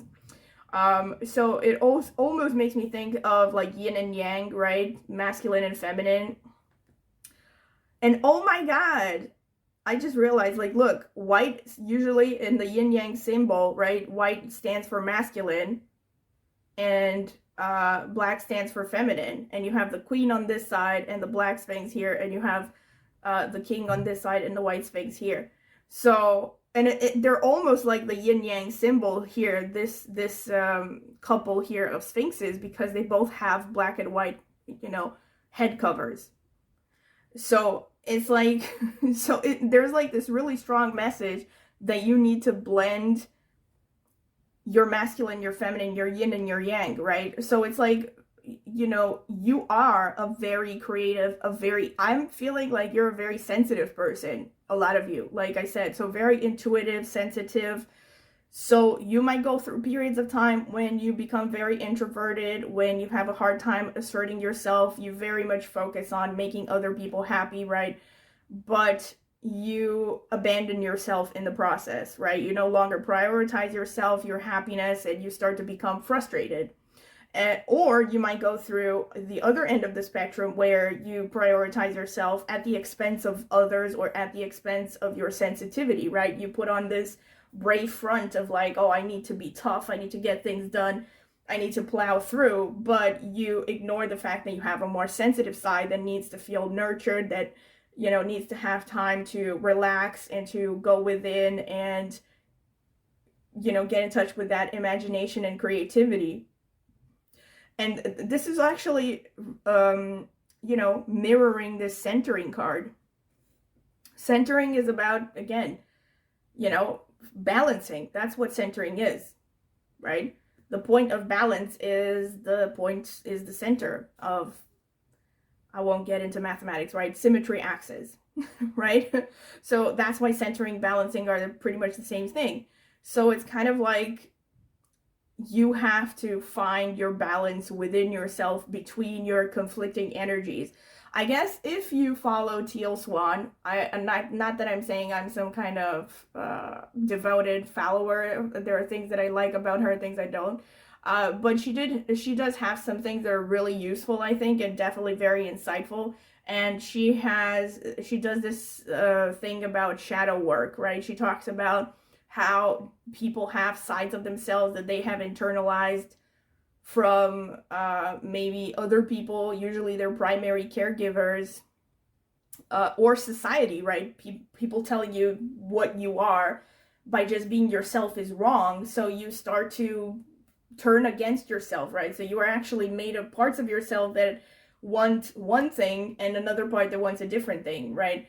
And so basically that's what centering makes me think of. It makes me think of finding a balance between all different parts of yourself, right? Like maybe you have a part of yourself that is very ambitious, and then you have a part of yourself that really wants to have a healthy family life, right? So your job in this life is to focus on finding that balance between both of these things.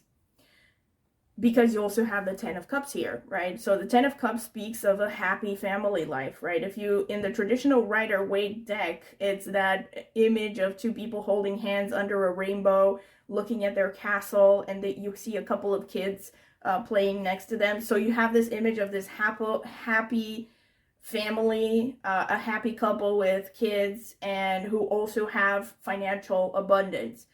So you're pretty much meant to focus on all of this. Look, because you have you have here abundant money. And the aging card here, now that I think about it, it speaks of you having this mentality of it's too late, right? I've heard this actually in multiple sources. Well, I mean, I think everyone, really, maybe this is a stretch, but I really think that everyone, with few exceptions, unless you're maybe, you know, Billie Eilish, you probably have gone through a phase in your life where you're like, is it too late, right? Is it too late for me to start working on my dreams? Is it too late to pick up a hobby that I've always wanted to pick up? Is it too late, I don't know, to find the right partner or something like that, right? So that kind of mentality is very unproductive. So one of the main things that is being said here is you should stop thinking like that, right? Don't even think about the time, because it's like, at the end of the day, it's, you know, it's like I read this quote that said something like, plan like you're gonna live forever, live like you're gonna die tomorrow, or something like that. So it's basically, it's like, you know, don't think of how much time you have left, because that's out of your hands. Your job is to make the most of your time here, to plan as if you're gonna live forever, right? And to think about what you want to achieve in your life and go for it, right? Because everything else is like out of your jurisdiction, right? It's in the hands of a higher power. And oh my God, I just realized, look at this. Look at this. Oh my God. The parallels here between this. So you have this is like strong confirmation, right? Abundance. Divine beloved, please show me how to feel fully deserving to receive. I release my ego's plan and open to being a vehicle for abundance. And then you have, all my finances are now in divine order. Love itself knows my needs and it is the source for all. I need and cling to gain or fear loss. Every need will be met through offering all to the divine. Wow. I didn't even realize that this is literally the description for the Four of Pentacles, right? It's like, don't, it's a good idea to manage your finances, right? But at the same time, don't overly cling, right? Don't make money the primary center of your focus. Especially since you have the Sun and you have the Four of Pentacles underneath. This actually tells me quite literally that you are someone who is very creative and you really want to have a creative outlet, maybe even a creative profession. Like maybe you want to start your own business, maybe you want to be an artist, maybe you want to, but you have all of this money concern, right? You have this concern that if you are going to go for what you want, you're not going to have enough money to survive or something. So you have repeated messages from Spirit that that's not the case. You know, you need to have faith. You need to have faith that, you know, if you go after what you want, you're going to have enough money, because, you know, the universe will provide, right? As long as you are true to yourself, you will find enough resources and you will find people who appreciate you and are willing to pay for your services, right? So there's this really like wonderful mirroring happening here between the cards. And look at this empowerment. The Sun is also about power, by the way. Sun is confidence, faith in yourself, you know, vitality and all this stuff. So already here with the Chariot and the Sun card, this is like a message that it's a message that you also definitely, I think for a lot of you, you need to prioritize your health, right? You need to, you know, make the most of your health in order to keep your physical body in shape and your vitality up.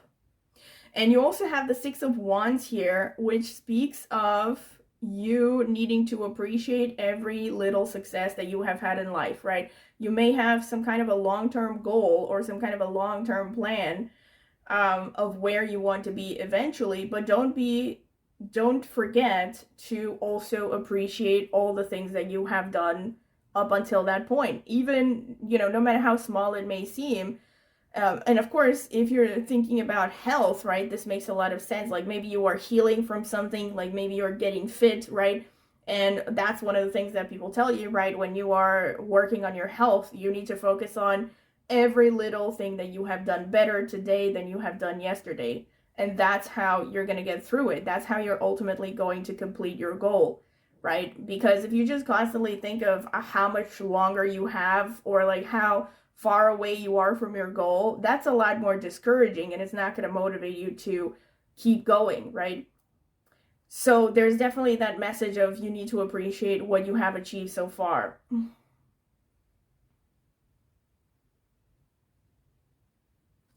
Wisdom speaks of you need to focus on learning from your mistakes. You also need to focus on seeing mistakes as a learning process, basically. Don't be afraid to make mistakes. And truth. This speaks of authenticity first and foremost, because you also have the sun, but it also, of course, speaks of you being honest in your dealings. First of all, honest with yourself, and then honest with others, of course. And trust your own understanding, which I think is pretty self-explanatory, right? Trust your own perception. Basically, overall, there's this message of you need to be true to yourself. You need to be authentic because of this sun energy as well. So, okay, this is pretty much what I can get from the cards. And now I'm going to get some astrological notes.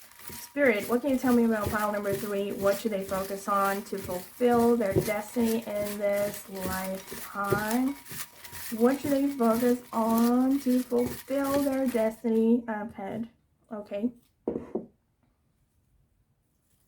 Spirit, what can you tell me about pile number 3? What should they focus on to fulfill their destiny in this lifetime? Spirit, what should they focus on to fulfill their destiny in this lifetime? Okay, that's enough. So let's see what you have here. Cancer, Saturn, this is discipline, Gemini, Scorpio,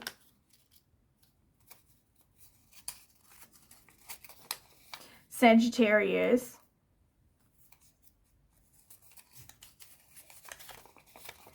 the moon, let's see, the 11th house, the 9th house. So to me, this is like confirmation of the second of the Two of Wands, 10th house, the Two of Wands and the Chariot a lot. 7th house, marriage and partnership. 10th house again. All right, so the confirmations here with the moon energy, to me, the moon energy speaks of what I said with respect to the Queen and King of Cups. You are a person who's very intuitive, very sensitive, and you probably have a side that is naturally nurturing, that naturally wants to have a family. You want to have, you know, also kids, and also you also have Cancer, right? So there's definitely this I feel like the moon and the Cancer are kind of like a confirmation of the 10 of Cups and also all the other cups in the reading, because you're a person who's very intuitive, very sensitive, very creative, and you, like I said, probably have a hard time, you know, asserting yourself, right? And you have Saturn, which speaks of you needing to focus on discipline, needing to focus on having a clear plan. Like I said, having a plan and not leaving things to chance, right? Planning things thoroughly, having milestones, also not forgetting to acknowledge your successes, acknowledge your achievements up until a certain point. And you have with Saturn the importance of perseverance and endurance and hard work, right? Saturn is definitely, and actually, like, you know, Saturn to me is a kind of a confirmation of the Judgment card. And also the moon and the Cancer is kind of like, you know, that ancestors card a little bit. Potentially there could be some karma passed down on your mother's side of the family that you have to deal with now in this lifetime. But back to Saturn, Saturn is basically strongly connected to things like karmic debts and stuff like that, in the sense that, you know, it may show things that are painful experiences in life because you have to pay off a karmic debt from a past life. So, and you need to persevere. And Saturn usually, like if you have a strong Saturn in your horoscope, for instance, it can show things like, oh, you know, painful repeated experiences like illnesses, like having to deal with jobs where you're not really appreciated, you know, jobs where you have to really serve people that maybe you don't like to serve. Saturn actually speaks of you needing to serve, actually, and having this mentality of, you know, needing to help other people, right? It also speaks of you maybe having, now that I think about it, because you have all this sun placements here, like for some of you, maybe this is actually the case that you have strong sun energy, like strong Leo energy. So the Saturn showing up here kind of shows that you might have to, you know, basically tone down your ego a little bit. You might be a little bit too self-centered, right? You might be having this tendency to only think of your needs and what you want, and really not thinking about how you fit in larger society. So that's also a really strong message, especially for some of you. And you have Scorpio, which shows a lot of inner strength and a lot of depth and a lot of passion. Well, it explains why you have the Lovers card. Like Scorpio is connected to sexuality more than any other sign. So there's like a lot of also about transformation with the Scorpio energy. And of course, Scorpio is also ruled by Mars and Ketu. And Ketu, for instance, has to do with ancestors and past lives. So there's kind of like a slight confirmation there of the karma and the past lives issue. But Scorpio being ruled by Mars to me is like a confirmation of the Chariot energy.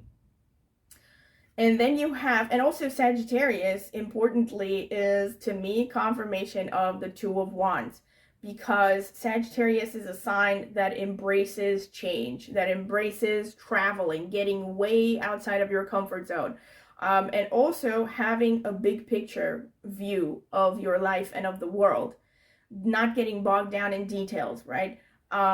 Keeping the faith, keeping faith in your vision, in your way of seeing things, and forming your own philosophy, basically. And then you have the 11th house, you have the ninth house is like confirmation of the Sagittarius energy. So you really need to focus on having faith, also respecting paternal figures, right? Respecting your own father figure, respecting mentors, teachers, and superiors at work.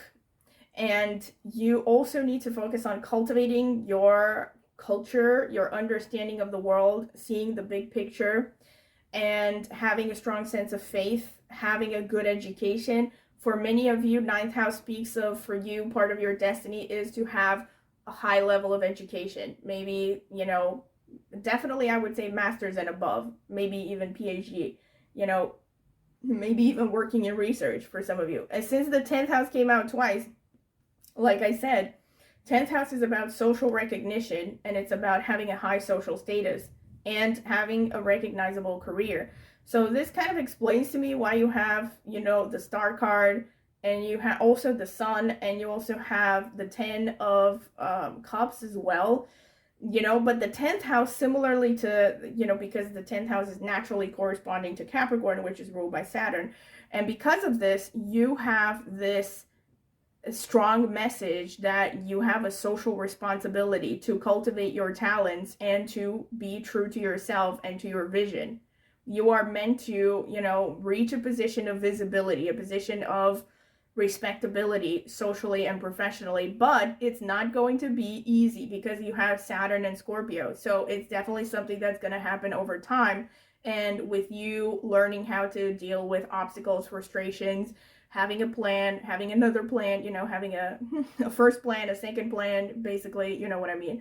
And the 7th house, of course, since you have both the 10th and the 7th house, like I said initially, your job in this life is to find that sweet spot between having a happy home life, a happy marriage, and also having a great career, right? And the 11th house is also about gains from career. So you are meant to have a very successful career, and that's probably where your finances are going to come from mostly. And like most of your money is probably going to be something you have created, something you have worked on, as opposed to, you know, I don't know, inheritance or just sheer luck. And somehow with the 7th and the 10th house coming out, I feel like you might, for some of you, this is more specific and it's not something you so much have to be conscious of, I think.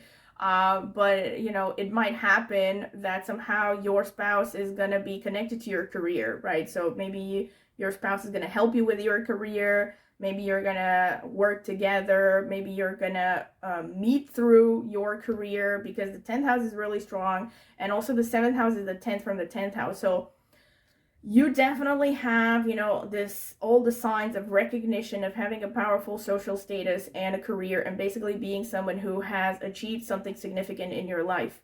And then also the 11th house is about large audiences, right? And with the star, like, I feel for some of you, literally the message is that you're meant to have like a wide audience, like I said.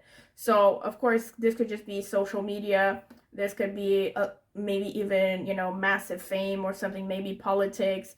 It could be many things, right? But fame doesn't necessarily just mean, you know, celebrity level of fame. It could just be in your corporation. Let's say you reach a high level, right, on the corporate ladder, for instance. You become very well known and very respected, or in your field, whatever your line of work is, right? That's what it basically means. So there's definitely, you know, I feel a lot of confirmations here. I did kind of expect to maybe see the sun coming out. The sun didn't come out, but then this is why I thought about it. Like, it's really interesting. So I feel for some of you, you have to, not for some of you, I would say for most of you, you have to find that sweet spot between, you know, being creative, but being creative in a way that helps the masses, right? So it's not that it's bad to focus on your creativity, but you have to focus on your creativity as a way to serve others, right? Think of your gifts and your creativity and your everything, your talents and all of that, as a way to serve the world, right?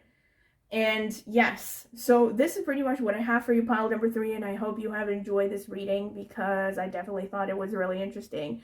And if you have, don't forget to subscribe to my channel and click the notification bell to see when I will post a new video. And also, if you're interested in a private tarot reading, you can check out the video description. I will leave my contact information there, and further information like seeing reviews from previous clients that I've had. And also comment in the comment section with anything you would care to give as feedback. I would very much like to hear it. And also, thank you very much for listening, and I hope to see you at the next tarot reading. Bye! Welcome, pile number 4. This is your reading if you have chosen this oracle card with the word listen, for which I will be reading the description after I select all the other oracle cards, and or this white, actually milky quartz crystal. So you can pause the video. I mean, you can skip, sorry, not pause the video. You can skip directly to the interpretation, because this is the card selection shuffling phase, and I will be taking my time with it. All right, so sorry, Spirit, tell me, what does pile number 4 need to focus on to fulfill their destiny? What can you tell me about pile number 4? This card? Ah, well, I already selected it. What can you tell me about pile number 4? What do they need to focus on to fulfill their destiny, Spirit? What do they need to focus on? This one wanted to come out.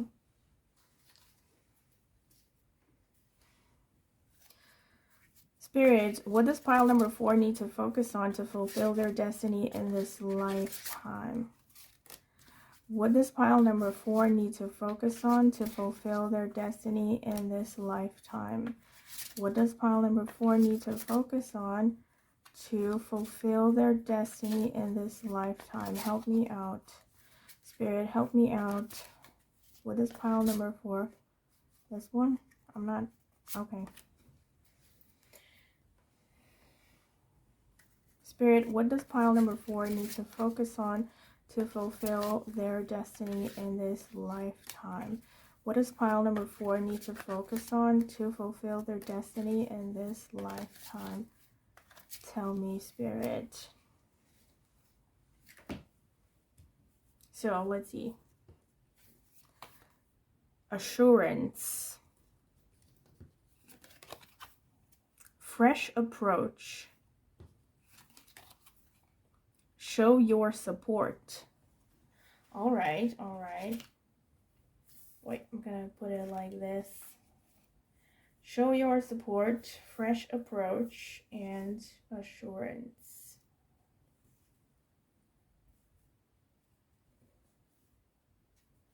And then you have calmness. The inner divine is the witness of all, remaining still and quiet, even during intense turbulence.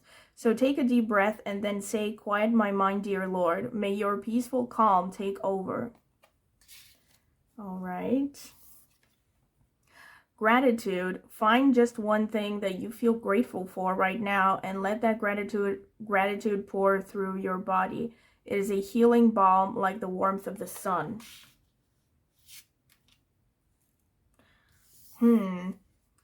Forgiveness. Healing comes from acceptance. Help me, dear Lord, to fully accept what is, knowing that this alone will open me to the new. All right. And then we have thought, wisdom, nature. I need to cram these a little bit.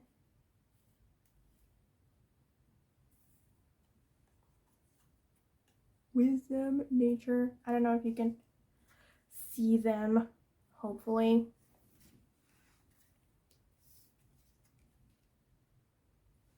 Gosh. Okay.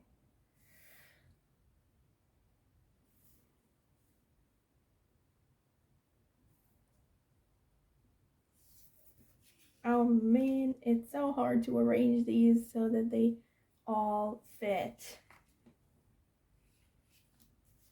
Okay. So, and now I'm going to read the description for this oracle card that says, listen, number 6. I'm going to read it from the booklet. Mindfulness, sensitivity, empathy. Already confirmations here. This young woman with closed eyes and a knowing smile is rooted in the earth. Her hair has transformed into the roots of the plants above her. You can tell the woman is aware of her surroundings. She is connected to the voice of nature. She can listen to the growing plants beneath the ground. She is an integral part of her world. She understands the sorrows and worries of the environment. She also knows the songs of nature's pleasures. Interesting. Let's see what the cards have to say. Spirit, what can you tell me about pile number 4? What should they focus on to fulfill their destiny in this lifetime, Spirit? What can you tell me about pile number 4? What should they focus on to fulfill their destiny in this lifetime? I'm not feeling this one. Or should I? Should I? I don't know. I'm not feeling it.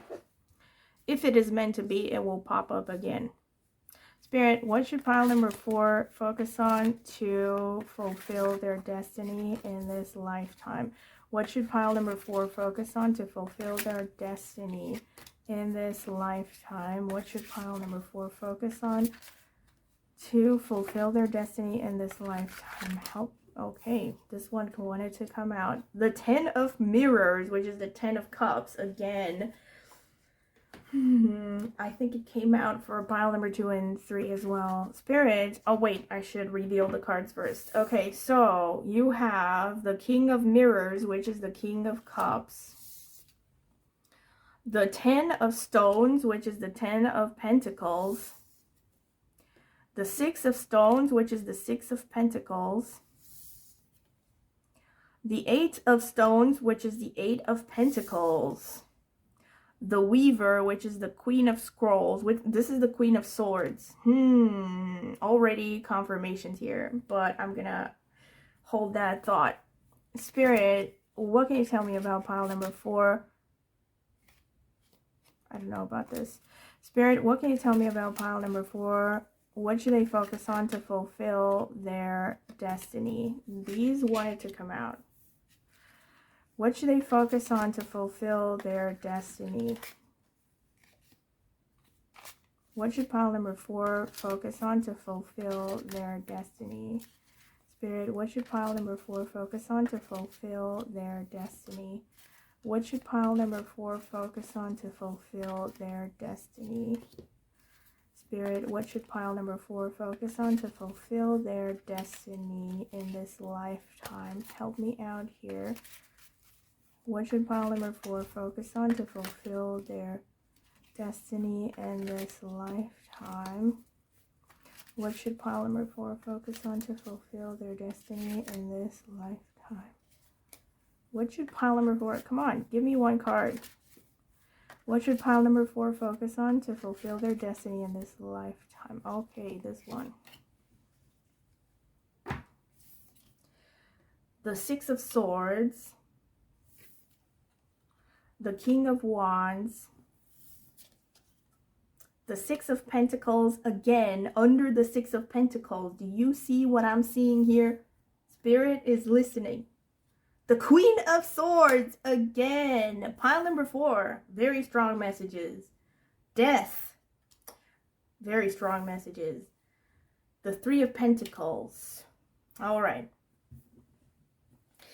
All right, so pile number 4.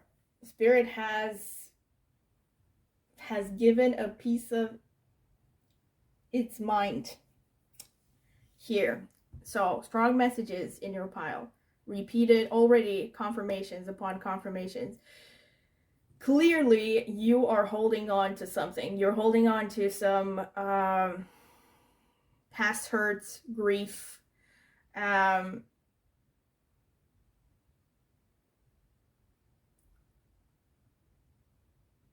You have gone through a lot, right? Because you have the 6 of Swords, you have the Queen of Swords that came out twice. So you're a person, this is like, you need to focus on being that Queen of Swords energy, right? So Queen of Swords is a person who doesn't take crap. This is a person who is very rational. It doesn't mean that they have no feelings or something, right? This is a person that just has a very good grasp of reality, of where they stand, of, you know, understanding the world around them. Doesn't leave things to chance, is, you know, very much of what you see is what you get kind of person. Now, of course, that doesn't mean, you know, you should be rude to people, or that you should, you know, not be romantic ever. But the Queen of Swords is someone that nobody can fool, right? Someone who has, you know, high quality, rational abilities. This is a person who can really be very analytical when it's necessary, trusts her judgment, and is rational, right? To me, Queen of Swords and King of Swords are Aquarius energy, right? So this is the energy you have to focus on cultivating in this lifetime. You have to cultivate, and you have a repeated theme of this. Look at this. I already saw this immediately. Wisdom, thought. Already from these 2 cards, I would have said Queen of Swords, right? And then you have, let me see, assurance. Wait, you have these cards here, to me, are the 6 of Swords. Calmness, gratitude, forgiveness. So the 6 of Swords is a card that says you need to move on, basically. And this is also like, it's kind of like a mixed process, because of course you could have gone through things that of course were not your fault. But this is clearly a message from Spirit that you need to move on, right? It says, look at this, fresh approach. Fresh approach, forgiveness, healing, right? Healing comes from acceptance, calmness, right? If you see the image of the 6 of Swords, it's these people, like I've actually said this in another video and I still kind of think the same way. It makes me think of refugees, right? Leaving a really, if you see here in the image, the water on this side is wavy and the water over here is very calm.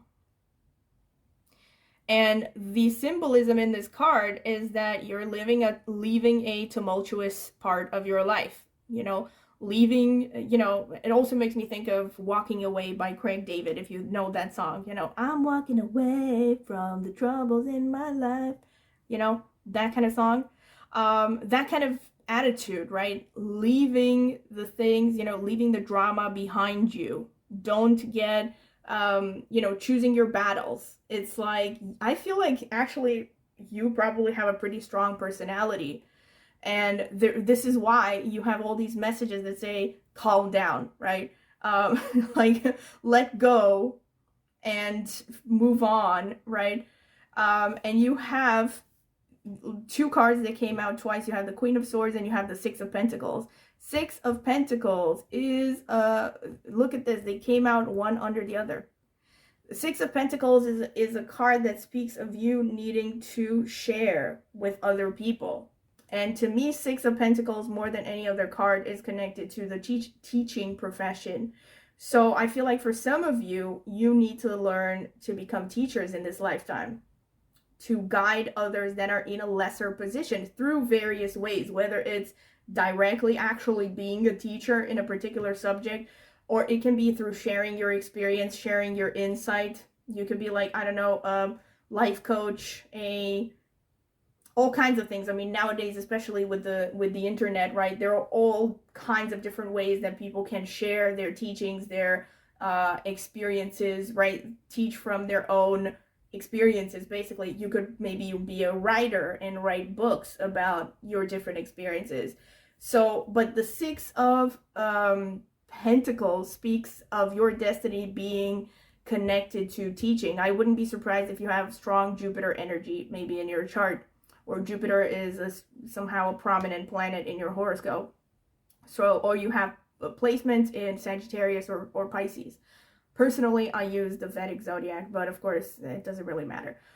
Basically, as long as you have like Jupiterian energy, that's kind of like what I would expect to see. And you have the King of Wands, which speaks of being a leader as well, being someone who's very passionate, very determined, right? And the Queen of Swords. So you need to focus on having this balance between your more impulsive, passionate side, and at the same time your more creative side, and your rational, stable side, right? I also noticed that more than the previous three piles, you have a lot of pentacles here. So you are being focused on cultivating earth energy, right? And it's really repeated everywhere. It's repeated also in this. Look at this. Listen, right? Pay attention to the world around you. And it's the energy overall is about stability, right? Gratitude, forgiveness, calmness, right? It's about being centered. It's about, I feel like the listen part also kind of tells you to be a little bit humble, because the Queen of Swords energy could even mean that a lot of you are very set in your ways intellectually. Like, you know, you're very intelligent, and you maybe you're not particularly diplomatic, right? You try to rush people, you try to push your way of seeing things.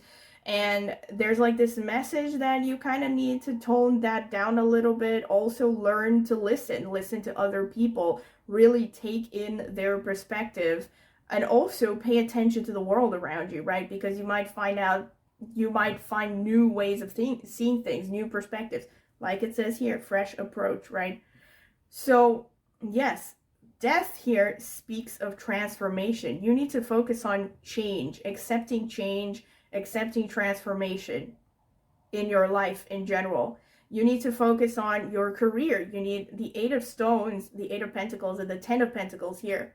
Strong focus on, you need to, become more disciplined. You need to really practice, whatever it is.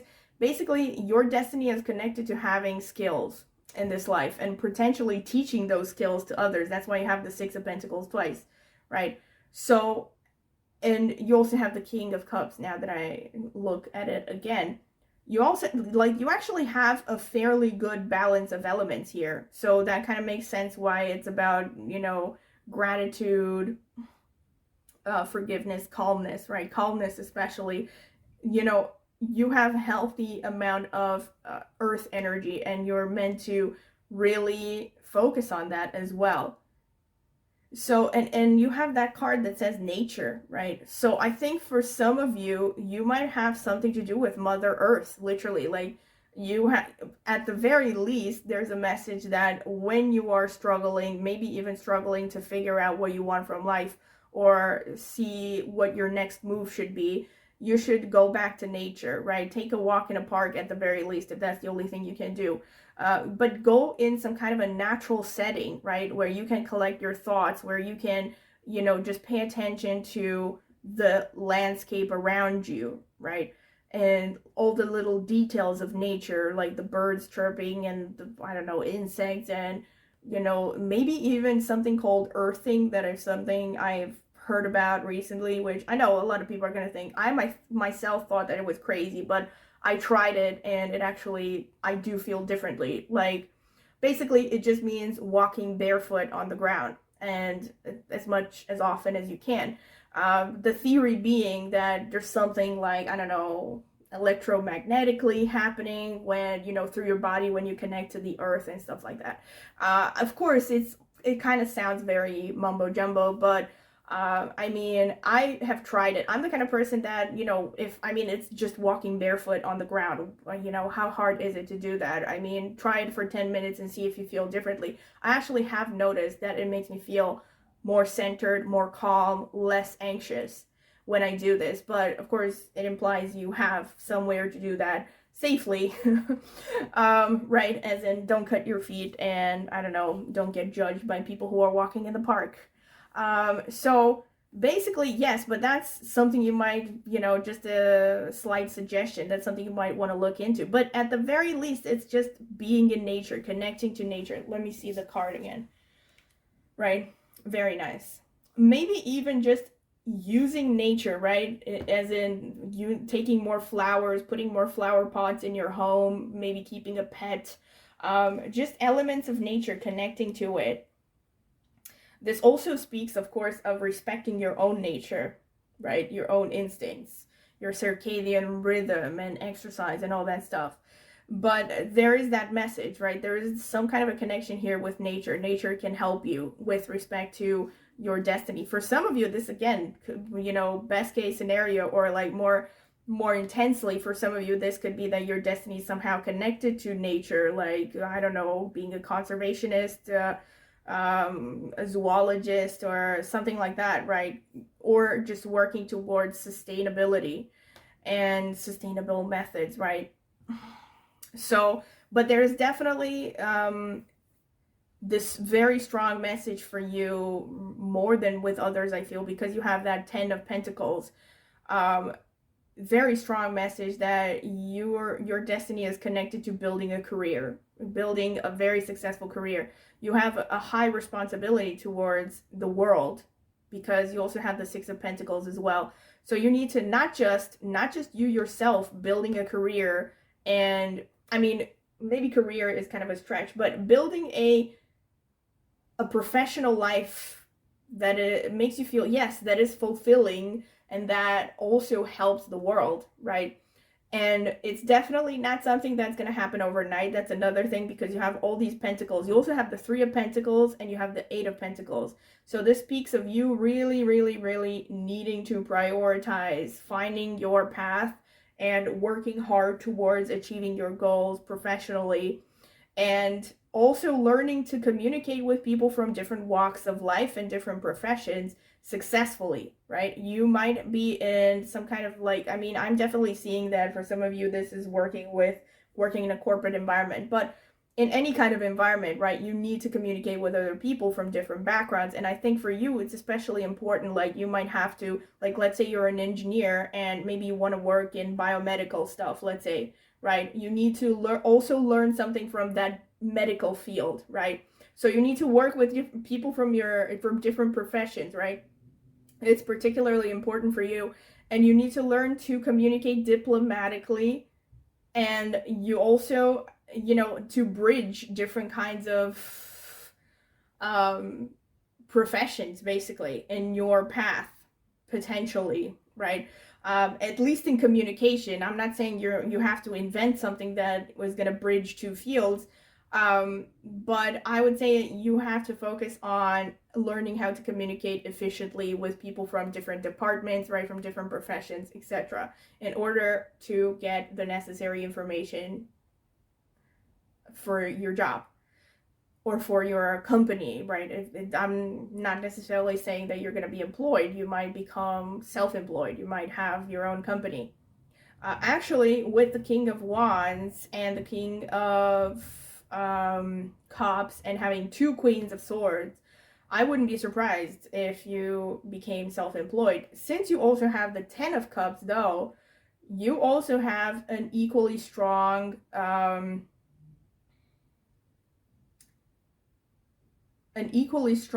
desire and need to have a family as well. So, and I see that again for you, actually similarly as with pile number 3. So if you felt drawn to that, you might want to check it out as well, but only if you felt drawn to it. There's this need to balance your career with your family life. But with you, I would say more than any other pile so far, there's a strong, very, very strong message. You need to prioritize your career, right? So you need to find someone who respects your path, who respects the fact that you have a certain responsibility in career, profession, right? So you have a lot of, I wouldn't be surprised if you have Capricorn, Scorpio. I also see strong Venus energy, so Taurus, Libra, or you could have these planets prominent. And like I said, also I see Aquarius, so potentially Rahu as well, Rahu being the north node of the moon. But you also have, like, you actually have a multitude of energy. Like I said, I see a nice balance here of earth energy. So earth energy is also Taurus and Virgo as well, but I'm definitely seeing strong, potentially Capricorn. With the nature, though, I wouldn't be surprised if you have strong Taurus energy as well, with the love of nature and the connection to nature, right? So this is pretty much what I can see from just the cards. Let me see if I can pick up anything else.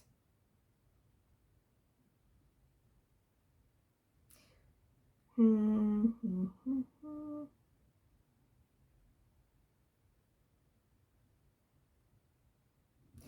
might actually, like I said, with the death, you have to accept transformation, you have to accept change. But now I actually also potentially think you might actually be here, like your destiny is to transform something.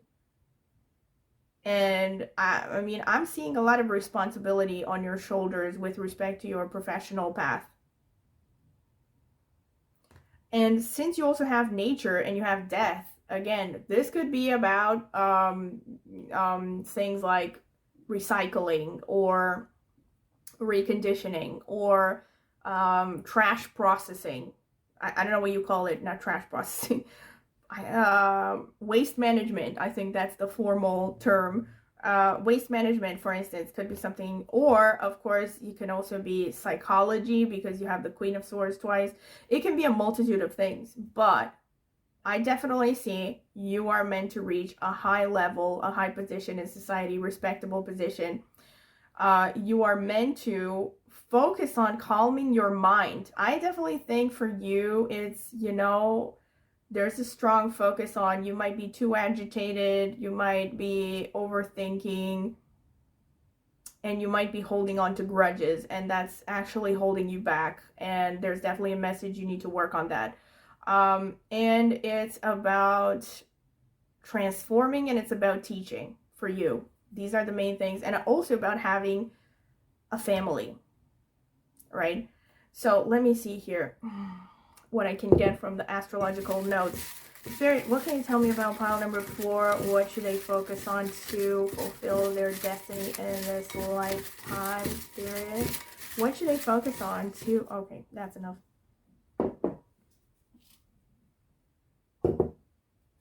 Spirit, what should pile number 4 focus on to fulfill their destiny in this lifetime? What should pile number 4 focus on? Okay, I think that's enough. So let's see what we have. The Moon.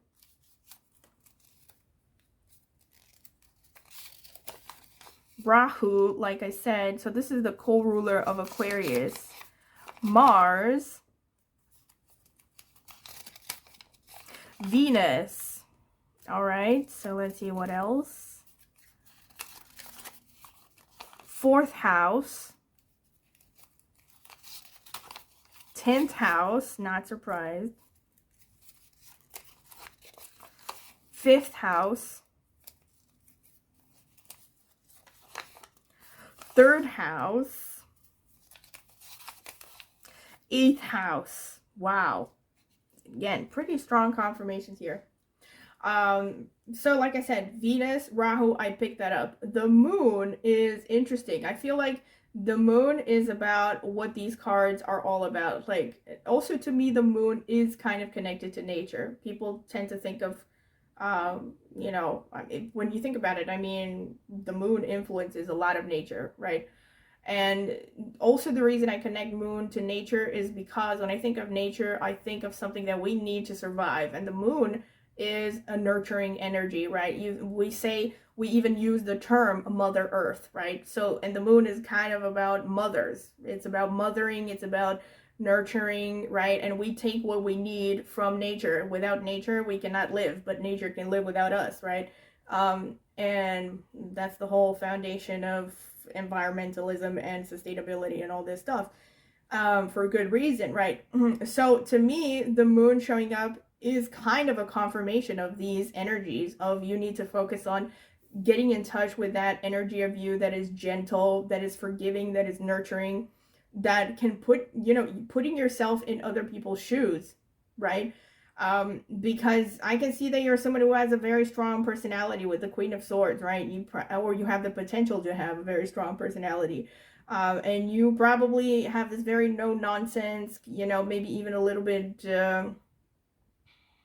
sharp, you know, brusque kind of personality. You rush people, or you know, you don't sugarcoat things. You might see diplomacy as a waste of time, but this attitude, this approach is actually not helping you progress in your career or towards your destiny in general. So that's something you need to take into account. And you have the Rahu energy, like I said, confirmation of what I picked up, Aquarius energy. So also kind of going hand in hand with the death energy. I feel like for some of you, you are meant to be revolutionaries. You're meant to revolutionize something.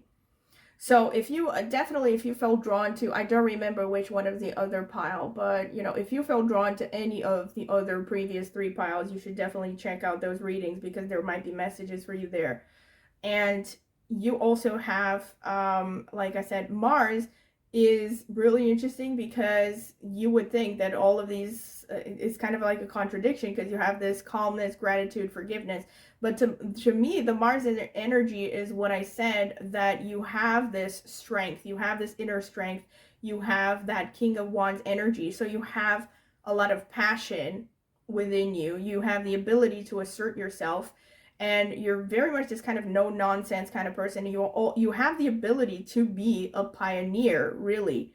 And this is what the message is here, that this is something you need to focus on in order to fulfill your destiny. Maybe you are meant to be a pioneer. And I've said this in another one of the previous piles, that actually Elon Musk has a Mars-Rahu conjunction, right? So people who have a strong Rahu, I said there, people who have a strong Rahu energy, but also especially when it's connected to Mars, and a bunch of other planets, but especially Mars, because Mars is what we strive for in this lifetime. It's what drives us. It's our passions, what makes us get up out of bed in the morning, right? What we chase in this life. It's our engine. So when you have like Mars and Rahu energy, this is definitely a very pioneering sort of energy. This is someone who has the drive and the passion to see their wildest ambitions come to life. So that's kind of like the energy that you are meant to embody to some extent, I'm sure, for some of you. But you also have Venus there. So this is interesting, because Venus is about nurturing, it's about healing. Venus is kind of like being a counselor, you know, or a consultant. Not, I think, not counselor. Counselor means lawyer, right? Consultant, more like that. Or counselor in the sense of therapist, right? So Venus is connected to healing professions. Maybe for some of you, your destiny is to be irrespective, some kind of a healing figure, someone who is gentle and nurturing and helps others, especially being, you know, nurturing and helping towards others. And but at the same time, you know, you maintain that independence and your inner strength, you know. And this energy that you have with the teaching and the Mars reminds me of you know, these quotes that say something like, you know, if you teach someone, what is it, like, if you give a man a fish, he's gonna eat once, but if you teach him to fish, he's going to eat the rest of his life, or something like that. So that's kind of the energy that I'm getting here.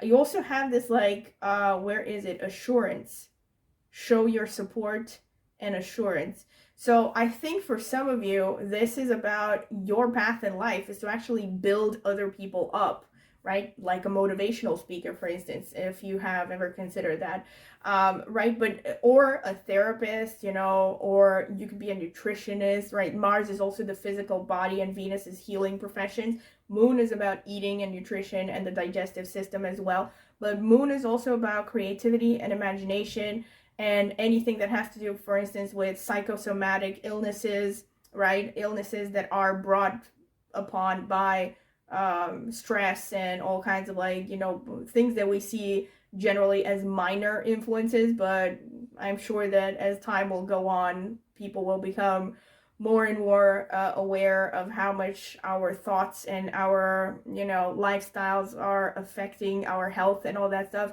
But these are just some ideas of things that you are meant to focus on. Whether this is gonna be your line of work or not, I cannot say that for sure, because, you know, it depends on every individual. But these are some ideas. You might want to, you know, you might find yourself in some of these interests, these areas of interest. So, you know, that's definitely a strong confirmation if you have found yourself in any of these descriptions.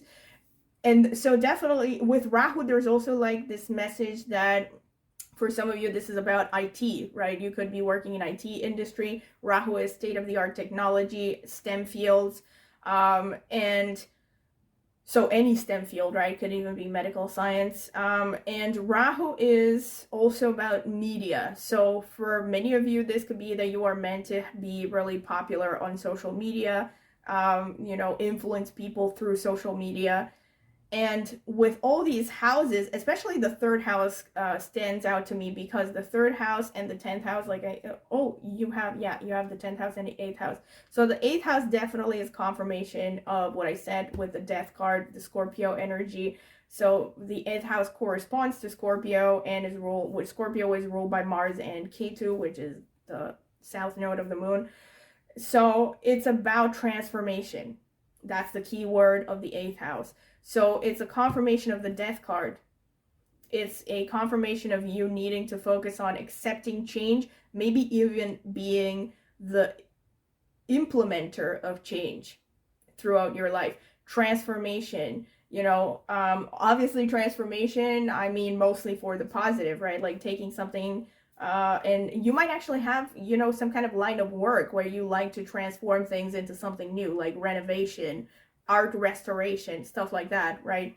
That it could be a multitude of things, because you have, you know, I can, just looking at these energies, I can come up with probably about dozens of professions that are relevant to these energies. You have also that 4th house, 10th house, and this also came out in another pile, I don't remember which one.